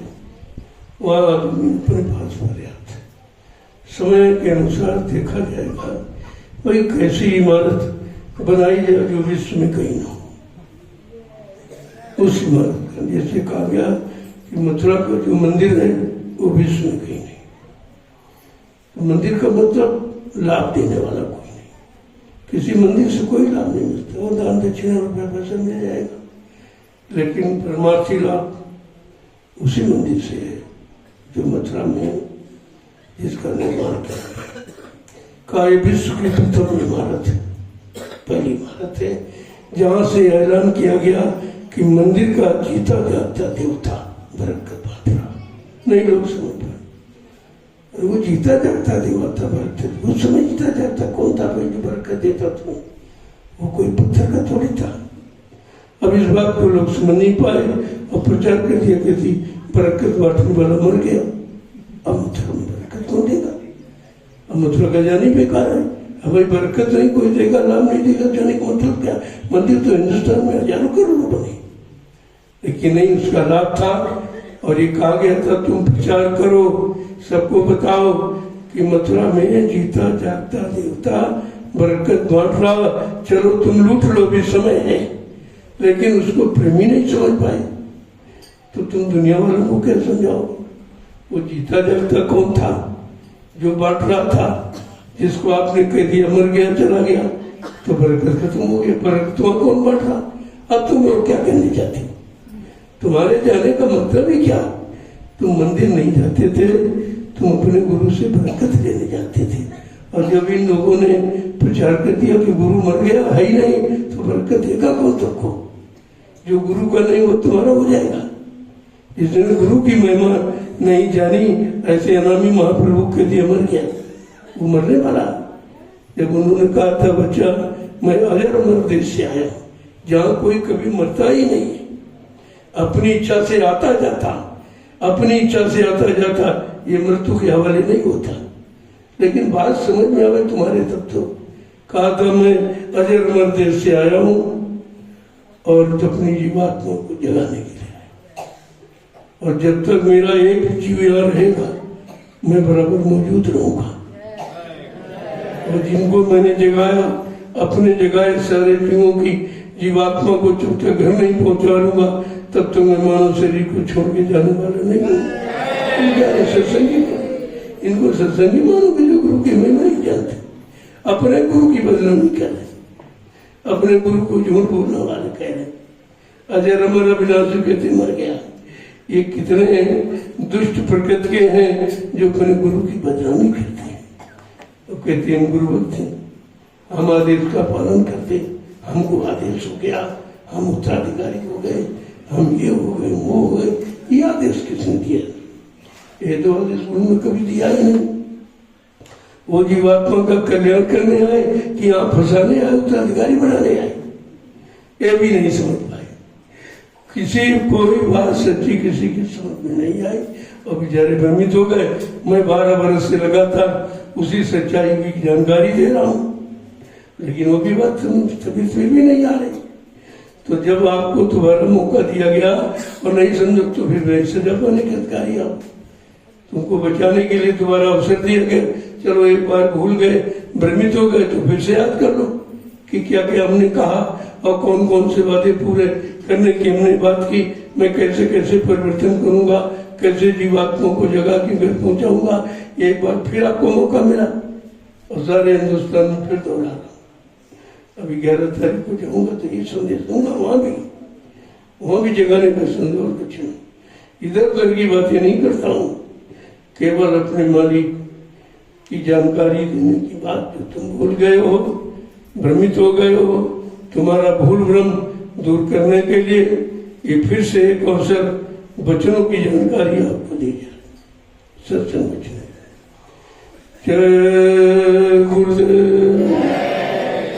अब जो लोग जाने वाले हैं जा सकते हैं, जाओ आप तुम्हें, और लोग आएंगे बेचारे दूसरे, क्योंकि परसों से सेवा शुरू हो जाएगी बगीचे की। तो जो लोग आने वाले हैं आप जाओगे तो वो आ जाएंगे, उनको मौका मिल जाएगा सेवा का। ये प्रसाद जरूर ले लिया, ये इसलिए वो लड्डू फड्डू प्रसाद नहीं है, इसको तुम 10 साल रखो बना के।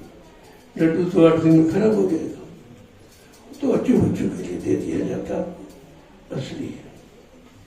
उसको ले जाओ, और कोई इमरजेंसी हो, जैसे आप किसी और को मानते हो, हमारे तो कोई बुराई है नहीं, हम मानते हो अच्छी बात है, लेकिन मान जाओगे जब काम होगा तभी तो मानोगे।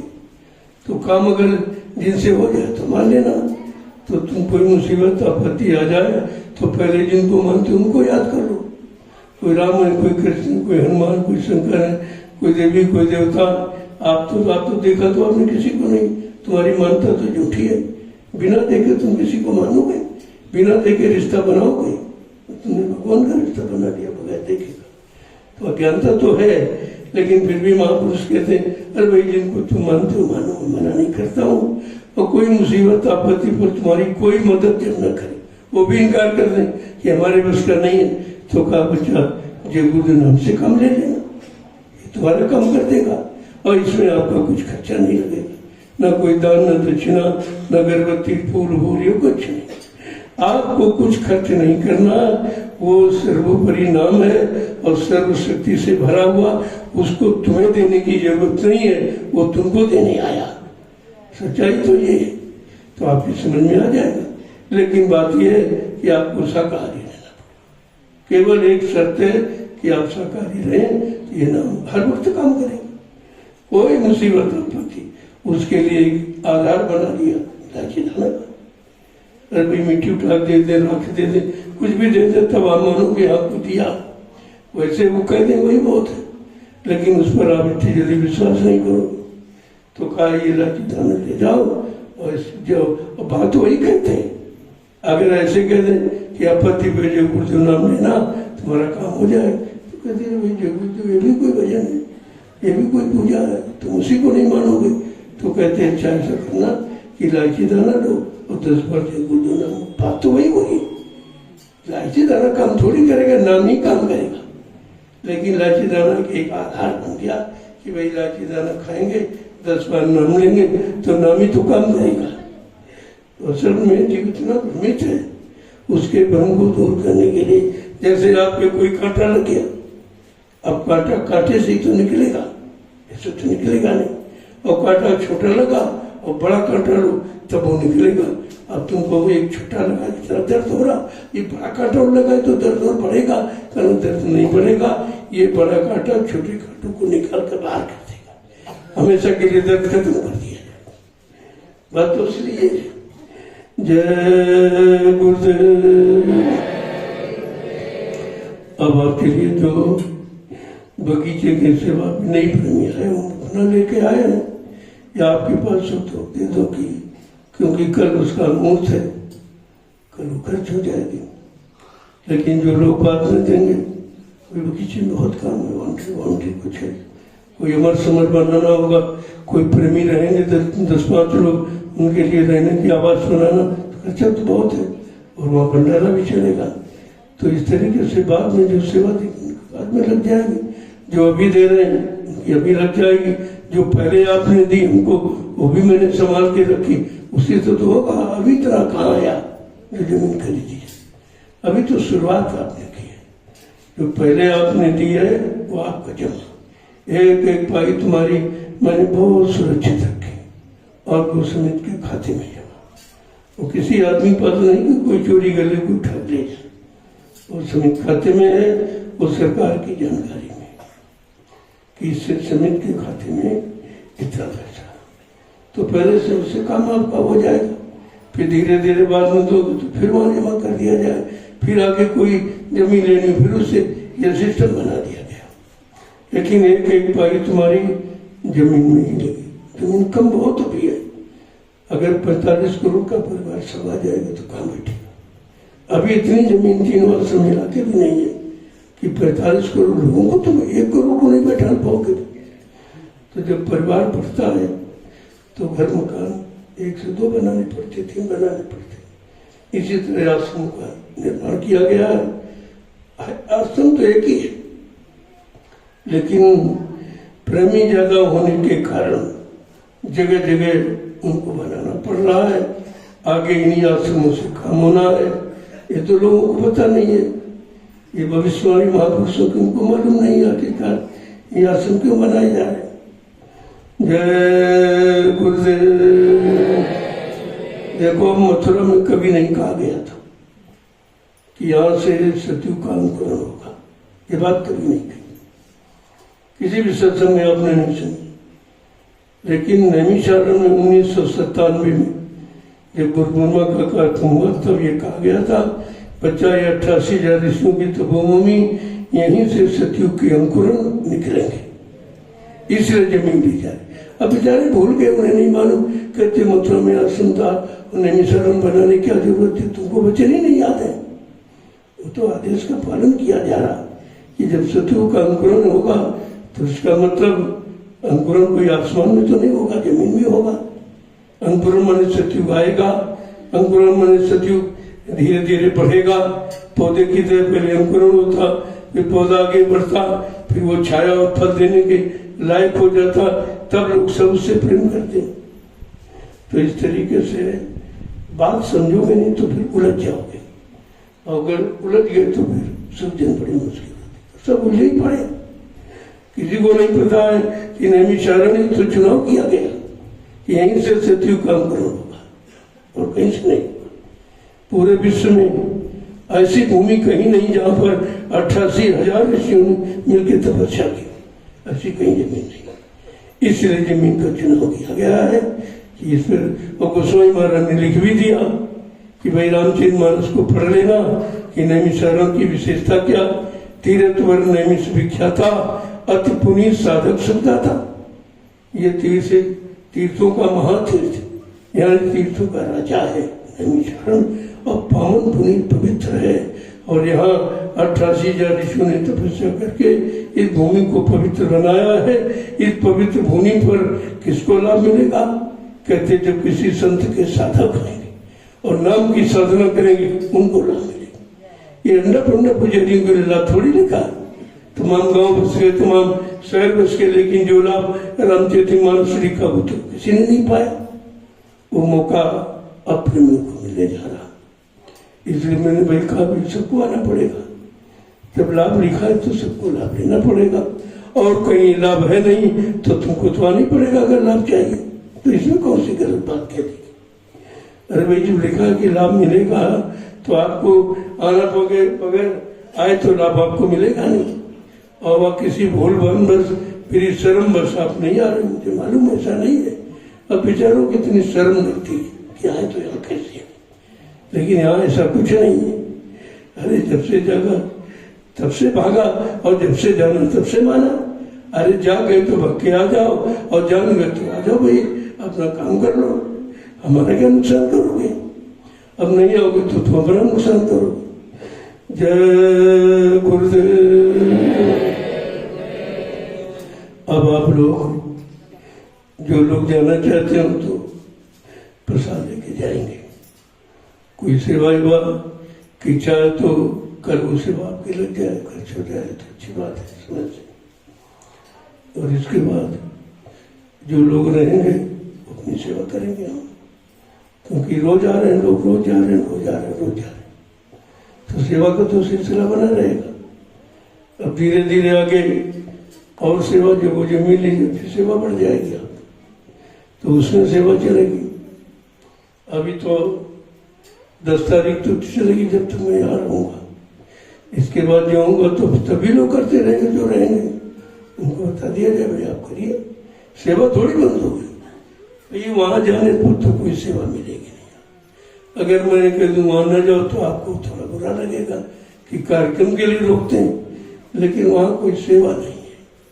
कहाँ सेवा? तुम्हारी जमीन तो है नहीं वहाँ, वो तो कोई महत्वपूर्ण स्थान उन्होंने चुना होगा, वहाँ कार्यक्रम हो जाएगा। बाकी वहाँ कोई सेवा नहीं है, बल्कि वहाँ के क्षेत्र का अन्न खा के तुम घर आ जाओगे लाता। हाँ, सेवा जो करेंगे जाके मंच बनाने वाले अपनी सेवा करेंगे, और जो मतलब जो वाहन जाते हैं अपनी अपनी सेवा रथ है, अपनी शोभा यात्रा की सेवा करता, रोज हमको सत्संग में ले जाता है, उसकी सेवा तो सेवा में लगी हुई, और उनको चलाने वाले सेवा में लग गए।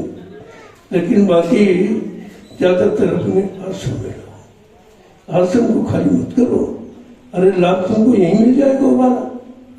और ये जो संदेश सुन रहे हो यही वहां नहीं होगा, ये संदेश वहां नहीं होगा। ये तो खास सत्संग है जो खास प्रेमियों के लिए होता है, वो तो आम सत्संग है। आम आवाज को लाने बुलाने के लिए कुछ सांसारिक मतलब जोड़गांठ करने के इस तरह का मिला जुला सत्संग वहां किया जाता है, लेकिन ये जो खास सत्संग ये असम में होता है। इसलिए आपको जो सत्संग मिला वो थोड़ी वहां मिलेगा। ये सब चीजों को ध्यान में रखना चाहिए। मना तो नहीं किया जाता, लेकिन हम कोई बल देकर भी नहीं कहते नहीं चलिए चलिए वहां क्या करोगे जाके सेवा, यहाँ जाओगे वहां तो वहां क्या मिलेगा, वहां तो कोई सेवा नहीं। अब ये है कि एक कार्यक्रम का बहाना हो गया, ये सत्संग हो जाएगा, अच्छी है। प्रेमी नहीं आ पा रहे बगीचे की सेवा के लिए, जितना किराया खर्च कर देंगे आने में उतनी सेवा दे देंगे, वो किराए में उनकी सेवा हो जाएगी। तो ये लाभ जब हम देखते भाई आप किसी कारणवश नहीं आ सकते तो हम चल के मिल लेते हैं, ऐसा कुछ थोड़ी है। बहुत से लोग बेचारे हैं किराया भाड़ा नहीं है या समय नहीं उनके पास, वो नहीं कार्यक्रम में आ पाते तो मैं चल के मिलूंगा। और वहाँ जितने पूर्वांचल के जिले सब प्रेमी वहाँ आ जाएंगे। तो एक तरह से ये सत्संग मिलने का बहाना है कि प्रेमियों से कैसे मिला जाए। तो मतलब इसलिए वहाँ जाया जा रहा। और आप तो रोज ही मिल रहे हो, दर्शन हो रहा है, सब कुछ हो रहा है। और वो तो वहाँ तो बड़ा मुश्किल, इतनी भीड़ हो जाएगी, बड़ी मुश्किल में दर्शन हो पाएगा, मिल ही नहीं पाएंगे, सबसे नहीं मिल पाएंगे। यहाँ तो हम सबसे बहुत मिलते हैं। आप देखिए ना, जो लाभ यहाँ है वो कहीं नहीं है। इस बात को ध्यान में रखना चाहिए। लेकिन अब जाना जरूरी है कि अब जो साथ में लोग सेवा लेने वाले, नोट करने वाले, वो भी जाएंगे, वो वहाँ सेवा काम करेंगे। आई मंच बनाने वाले वो मंच बनाएंगे, बाकी और जो तरह सेवाएं, भोजन भंडारा, उसमें लोग शामिल होकर अपनी सेवा कर लेंगे। लेकिन इस तरह की जैसी आश्रम पर सेवा कर ये सेवा नहीं, इस तरह का प्रसाद वितरण हुआ नहीं है। वो तो लाइकी दाना रोज सत्संग के बाद मिलता है, वो क्षेत्रीय जनता के लिए मिलता है कि भाई इनको लाभ कैसे मिलेगा। तो तुमको तो रोज मिलता है, तुम्हें प्रसाद भी सबसे ज्यादा मिल रहा और सत्संग भी सबसे ज्यादा हो और सेवा भी सबसे ज्यादा, फिर आपको चाहिए क्या हो। लेकिन नहीं जानकारी तो भागा करते हो उधर। अरे जो तुम यहाँ से जाके वहाँ किराए खर्च करोगे वो सेवा बगीचे में दे दो तो तुम्हारा परमार्थ बन जाएगा। वहाँ जाने में क्या परमार्थ बन जाएगा। इन बातों को ध्यान में रखना चाहिए कि सेवा में कैसे दें। बहुत लोगों के कहा हम भाई गरीब हैं, हम सेवा नहीं दे पाए, तो हमने कहा तुम शरीर की सेवा लगा दो, चलो कल से परसों से वहाँ सफाई अभियान चलेगा, आप शरीर लगा दीजिए वहाँ, और वैसे सेवा सब दे सकते।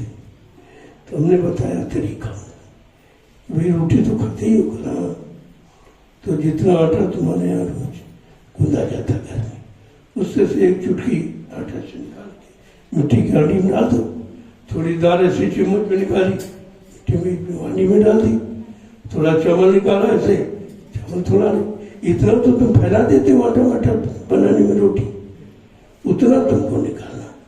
एक चुटकी आटा एक महीने में 2.25 किलो होता, 2.25 किलो आपने दे दिया था, कैसे कहते हो नहीं दे सकते।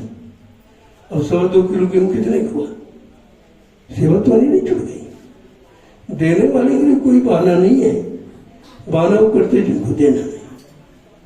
तो इसलिए एक दिन की मजदूरी, अभी कौन बड़ा तुमसे बहुत मांगा जाए, एक दिन की मजदूर है अगर तो एक दिन की मजदूरी दे दे अपना, उसका भी लग जाएगा। कोई दुकानदार व्यापारी तो भाई तुम तो रोजे देते हो, तुम्हारी तो कितनी मुनाफा होती, चाहे रोज 10 से निकालो, चाहे महीने का इकट्ठे 10 से निकाल दीजिए, उनकी भी सेवा लग जाएगी। नौकरी वालों को तो तनख्वाह मिलती है, उन्हें मालूम है तो 12 महीने होते हैं, तो 10 तो एक महीने से ज्यादा में 10 हो पाएगा, एक भी फिर भी का एक ही महीने दे दो तो तुम्हारा भी लग जाएगा। जो पेंशन पाते हैं वो 1 महीने की पेंशन दे रहे हैं। इस तरीके से साल में 12 महीने होते हैं, 11 महीने तुम्हारे और 1 महीने गुरु का। और 12 महीने वाला तुम्हारा काम नहीं करेगा और 1 महीने वाला काम करेगा, तो फिर भी नहीं तुम्हारी समझ में आता।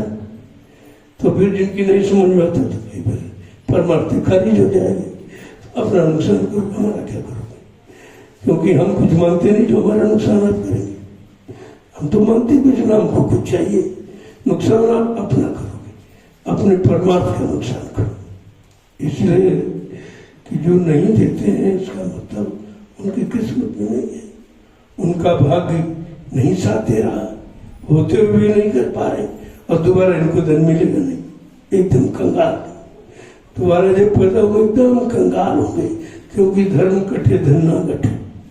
धर्म करने से धन थोड़ी कम होता, वो तो बढ़ता है, दिन दिन बढ़े सब आयु, वो तो रोज का रोज बढ़ता है। बढ़ेगा कब? जब अच्छी जगह लगेगा तब, ऐसे नहीं बढ़ेगा। तुम किसी शराबी को दान दे दिए तो तुम्हारा बढ़ जाएगा, वो तो पहले ही घटाने वाला काम कर रहा है। तो इसलिए अच्छी जगह, परमार्थ की जगह, जिससे आगे आने वाले भविष्य में करोड़ों लोग लाभ उठाएंगे, क्योंकि जमीन कभी खत्म नहीं होगी, ये जब तक रहेगी तब तक तुम्हारी सेवा बनी रहेगी। इससे बड़ी भूमि से बड़ी कोई सेवा नहीं है।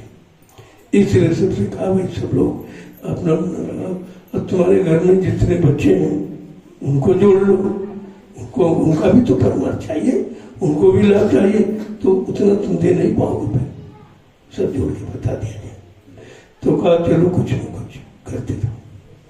बच्चों का भी चाहिए, जितने जानवर आप रखे हो उनका दूध पीते हो, उनका भी तो कर्जा तुम्हारे पर लगा है, अब उनकी सेवा परमार्थ में लग जाए तो उनका कर्जा उतर जाएगा। अब आप जोड़ लीजिए कितना हो गया, इतना देने पर तो बच जाएगा, बगीचा भी हो जाएगा और रकम भी बच जाएगी। इतना ही केवल जायज, ना जाए नहीं जायज, क्योंकि ये सबको लाभ चाहिए। क्या बच्चों को लाभ नहीं चाहिए? आप क्या बच्चों का भविष्य नहीं बनाना चाहिए? उनका तो सबसे पहले देना चाहिए, क्योंकि वो बहुत दिनों तक रहेंगे, बहुत दिनों तक लाभ उठाएंगे। लेकिन वो बात समझ नहीं पाते उतनी जल्दी, आप तो स्पष्ट करके कहना पड़ता है। जय गुरुदेव। जो राष्ट्रीय कार्यक्रम होते हैं उनमें तो पहले से आपको मालूम 25 रुपये पर व्यक्ति, जितने घर में सदस्य उस हिसाब से, और 2 किलो गेहूँ बहुत कम है, कोई ज्यादा तो नहीं है, और 5 किलो चावल, ये भंडारे की सेवा हो जाती है। बच जाती है तो कुछ पैसा बना लिया गया, जैसे सरसों नहीं तेल आ गया, कितना तेल बेसन खरीदा जाता तुम्हें प्रसाद लड्डू के, तो लगता तो उसी में आपका है।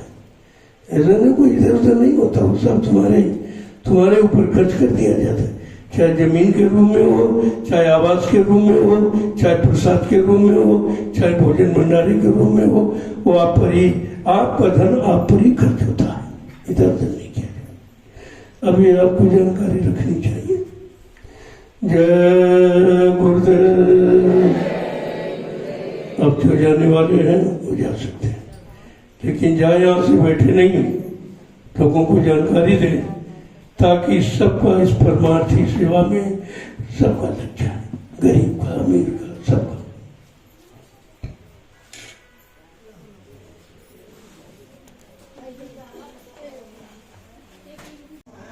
और वो दूध ये सेवा करते हैं, कितने लोगों को मिलता है, और बच्चे ये बचा के भी देते हैं हमको, ऐसा नहीं है।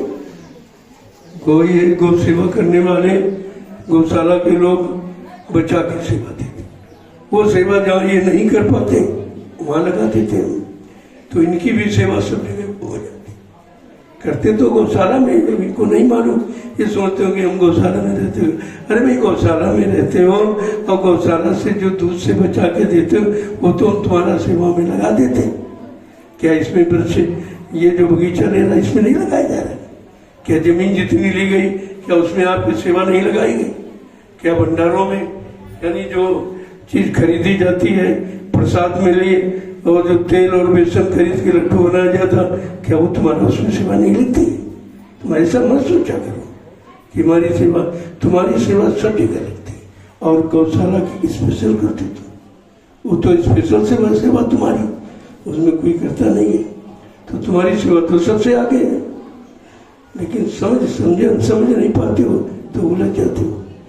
ये सेवा सर्वोपरि है। काय स्त्री धन पहले का तो संतमत में नहीं है, स्त्री धन माना जाता और बर पुरुष धन माना जाता, इसलिए इनकी सेवा की जाती। शायद अगर ये गाय कहीं हमारे घर में बेटी बन के आ गई, बहन बन के आ गई, माँ बन के आ गई, तो अगर हमने इसकी सेवा नहीं की है तो फिर ये हमारी सेवा नहीं करेगा।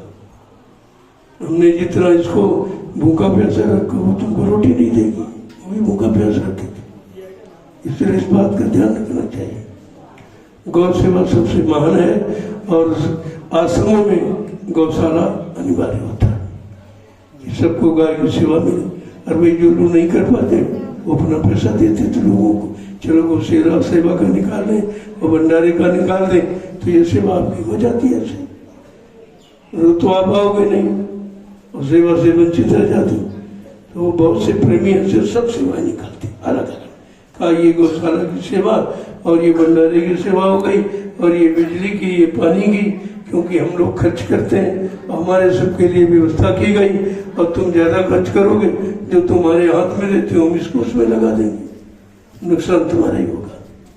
इसलिए बिजली का भी कम खर्च का थोड़ा हिसाब रखा। हम देखते हैं कि वो झोपड़ियों में गौशाला की बात करते हैं, ऐसा नहीं, मैं सब देखता रहता हूँ कि जो आन करते था वो आप नहीं करते।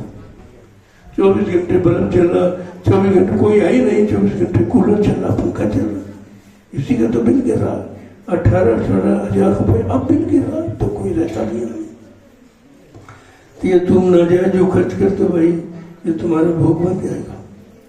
जो सेवा करो सेवा तुम्हारी सब इसी में कट जाएगी, कुछ नहीं मिलेगा, कुछ मिलेगा नहीं आपको। इसलिए आश्रम का धन अपना धन, तुम्हारा धन है, तुम ही लोग देते हो, मेरे पास तो कुछ है नहीं, आप ही लोग तो देते हो। और मैं ये करता कि आपके सुविधाओं पर उसको खर्च कर देता। अब जैसे गायों की संख्या बढ़ गई, सालों की संख्या बढ़ गई है, तो उधर जो खाली टीन से पड़ा है, अभी राजमिस्त्री खाली होंगे तो उधर नादे बनवा दी जाएंगे। तो एक तरफ साल कर दो, एक तरफ गाय कर दो, अलग अलग रखो, क्योंकि सालों से बीमार भी आपस में लड़ जाते हैं, बीमार भी देते हैं, क्यों इनसे काम नहीं लिया जा रहा है। तब देख लो, ऐसे तुम्हारा मन शान है, कुछ काम तो आप देते नहीं, न भजन करते, न सुमरन करते, न ध्यान करते, तो वो कर रहा मनमानी। ऐसे इनसे पहलों से काम नहीं लिया जा रहा था, ये एक दूसरे से लड़ते झगड़ते रहते, तुमको भी मारने लगेंगे। ये सब क्यों हो रहा, इनको काम नहीं। तो मैंने कहा भाई इनसे कुछ काम लो, तुम्हारे पास बहुत काम। अब जो खाद आपको डालनी है वो ट्रैक्टर ट्राली से नहीं, उसमें तेल का खर्च हो जाएगा, फायदा नहीं है। तो अपना वो बैलगाड़ी बने भरो, डालो, जो बाकी रह गया खेत उसमें बैलगाड़ी से डालो, तुमको सेवा मिल जाएगी। अरे भाई ट्रैक्टर में जो डीजल खत्म होगा वही तो तुम्हारी सेवा चाह रही है, तो वो सेवा बच जाएगी उधर डीजल।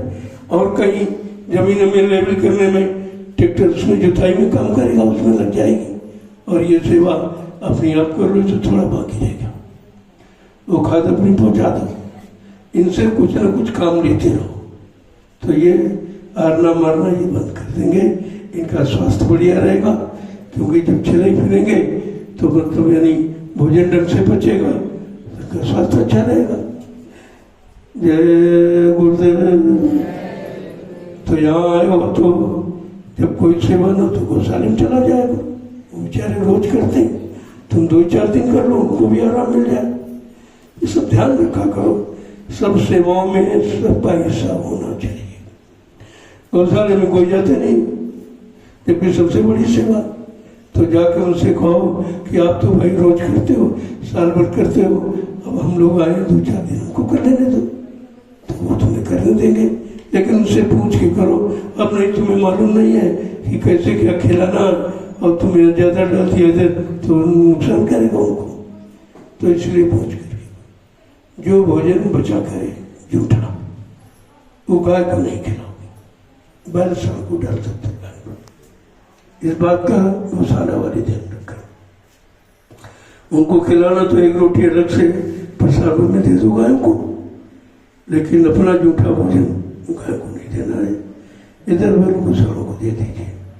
अपने पास कुत्ते हैं यहाँ, वो भी तो रखवाली करते हैं, आप सो जाते हो, रात भर घूमते रहते हो, तो वही सेवा कर, तुमको खिला दो, उनको दे दो। और पहली बात तो इतना लो जितना खाओ। जब भोग लगता है, भोग लगाया जाता और तुमने थाली में बचा दिया, फेंक दिया, तो तुमने नुकसान कर लिया अपना। भोग तो प्रसाद होता है, इसलिए थाली को धो के पीना चाहिए। मैं अब भी बर्तन को धो के पीता हूँ। मेरा बर्तन आप देखोगे तो ऐसा मालूम चला कि तुमने भोजन ही नहीं किया। इस तरीके से मांझने वाले को भी घृणा नहीं होती और भोजन भी बेकार नहीं जाता। और जब आपने भोग लगाया तो प्रसाद बन गया, और प्रसाद का तिरस्कार करोगे तो आपका नुकसान होगा। तो उतना लो जितना आप खाओ, 2 बार 3 बार ले लो। परोसने वालों को चाहिए कि 2 बार 3 बार परोस लोगे, 2-3 बार तुमको सेवा मिलेगी, ये सेवा बढ़ेगी। और तुमको तो एक बार चाहे इतना तुमने ढेर सारा लिया। अब देखो बच्चा ज्यादा तो खा नहीं पाएगा, वो तो इधर उधर फेंकेगा। एक बार मथुरा में ही हुआ, लोग बाग सब जो है मतलब रोटियां ले लें ज्यादा और लेकर टेम्पो में रख लेते थे, और जब चलने लगे तो बच गए, तो उसको जमीन में गाड़ दी। तो जमीन की सारी रोटियां खुदवाएंगे, खुदवा करके उनको धुलवाया गया, साफ किया, फिर उनको सुखाया गया, और सुखा करके उनको मतलब 2 टुकड़े तोड़ दिए गए, और दूध और गुड़ डाल करके बना दिया गया बढ़िया सा। और सबको खाना, फिर खिलाओ उनको, इन्हीं खिलाओ, इन्होंने बर्बाद किया और सबने फिर से खा लिया। तो एक मिसाल दी गई थी, अन्न को बर्बाद मत करो, अन्न देवता है। ऐसा समय आ रहा, एक रोटी का टुकड़ा मिलना मुश्किल हो जाएगा, इतना खराब समय आ रहा। भविष्यवाणी तो दोनों की है कि नाली में टुकड़ा पड़ा होगा रोटी का, तुम निगाह बचा कोई उठा के खा लोगे, इतना बच्चों से छीन के खा लोगे। भूख तो वो चीज है, इसलिए कभी भी अन्न को बर्बाद करने की कोशिश मत करो। इसीलिए तो भंडारा आपके लिए बनाया गया कि आपकी सुरक्षा व्यवस्था के लिए, और तुम उसमें कुछ बेकार करते हो। तो मैं देख रहा हूँ कि अगर आप नहीं मानोगे तो कोई न कोई रास्ता निकाल दिया जाएगा। मैं भंडारे बंद कराना चाहता हूँ, अपना अपना बनाओ, अपना खाओ, कोई शिकायत नहीं होगी। अच्छा नहीं बनाया, ये नहीं किया, वो नहीं किया, कुछ नहीं। पहले मथुरा में यही था, कोई भंडारे नहीं थे। एक भंडारा प्रसाद के लिए रहता था, खिचड़ बना दिया, चलते टाइम प्रसाद नहीं लेते थे, बाकी नहीं। हाँ, खेती वेती में काम करते थे, वो बना खाते थे, बाकी सब बनाते थे। जितना प्रेमी जाता था अपना अपना चूल्हा, हजारों चूल्हे जलते थे। फिर लकड़ी खरीदोगे, कंडे खरीदोगे तो पता चलेगा भोजन कैसे बनता। आटा दाल चावल खरीदोगे, सब्जी खरीदोगे, तब पता चलेगा कि खुराक कैसे तैयार होती है। और अभी कुछ नहीं, उठाई थाली पहुंच गए, बना बना खा लिया और पड़ के सो रहे। ये कर्जा नहीं तो क्या लाद रहे, उनका भी कर्जा लाद रहे जो बना के खिला रहे। और वो कर्जा जो अन्न जिन जिलों से आया है वो हजारों मतलब लोगों ने दिया, उसका भी कर्जा आप लग जाएगा। और ये सेवा से ज्यादा होता है, इसीलिए मैं सेवाएं रखता हूँ कि आप फिर कर्जा न चढ़े, कुछ न कुछ सेवा करते रहो। रोटी खाओ, आप रोटी के लिए मना नहीं है, लेकिन भोजन भजन करने वाले को, सेवा करने वाले को भोजन है भंडारे का, बाकी नहीं। बाकी तो आप प्रकृत हो जाएगा, और वो खाएंगे तो प्रसाद बन जाएगा, उनको लाभ हो जाएगा। जय गुरुदेव। अब आप चलिए सेवा चलो, मौसम भी ठीक है, तो ऊपर भी लग गए कर रहे हैं, और तुम समझते नहीं हो, वो अपना दोहरा काम कर, सत्संग भी सुन रहे कानों से और सेवा उनकी बंद नहीं। तुम्हारी सेवा बंद हो गई, और सुनते क्या, आधे तो सुनते रहते, तो सेवा से भी गए और सत्संग से भी गए, मतलब क्या निकला। तो इससे सेवा करोगे तो नींद नहीं आए, सत्संग भी सुनाई देगा और सेवा भी आपकी चलेगी, दोनों सेवाएं आपकी है।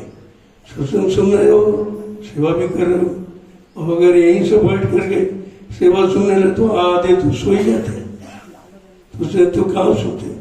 सत्संग से भी गए, सेवा से भी गए, अपना दोनों आपने नुकसान किया। और बताया जाता तुम्हारी समझ में नहीं आता, देखिए प्रेमी जुटे पड़े, बड़ा काम करें। जय गुरुदेव। देखो युक्ति में मुक्ति है, अगर युक्ति बताई जाए समझ में आ जाए बस उसमें तो मुक्ति है आपकी। और तुम युक्ति समझते नहीं है तो जानते नहीं हो, और बताया जाए तो मानते नहीं, अपना नुकसान करते रहते। जो लोग जाने वाले हैं वो लाइन से आ गई, देखो यहाँ भक्तर के मुझे थोड़े लोग पता नहीं कैसे आता थे, एक दूसरे से भिड़ के दूरी बना के रख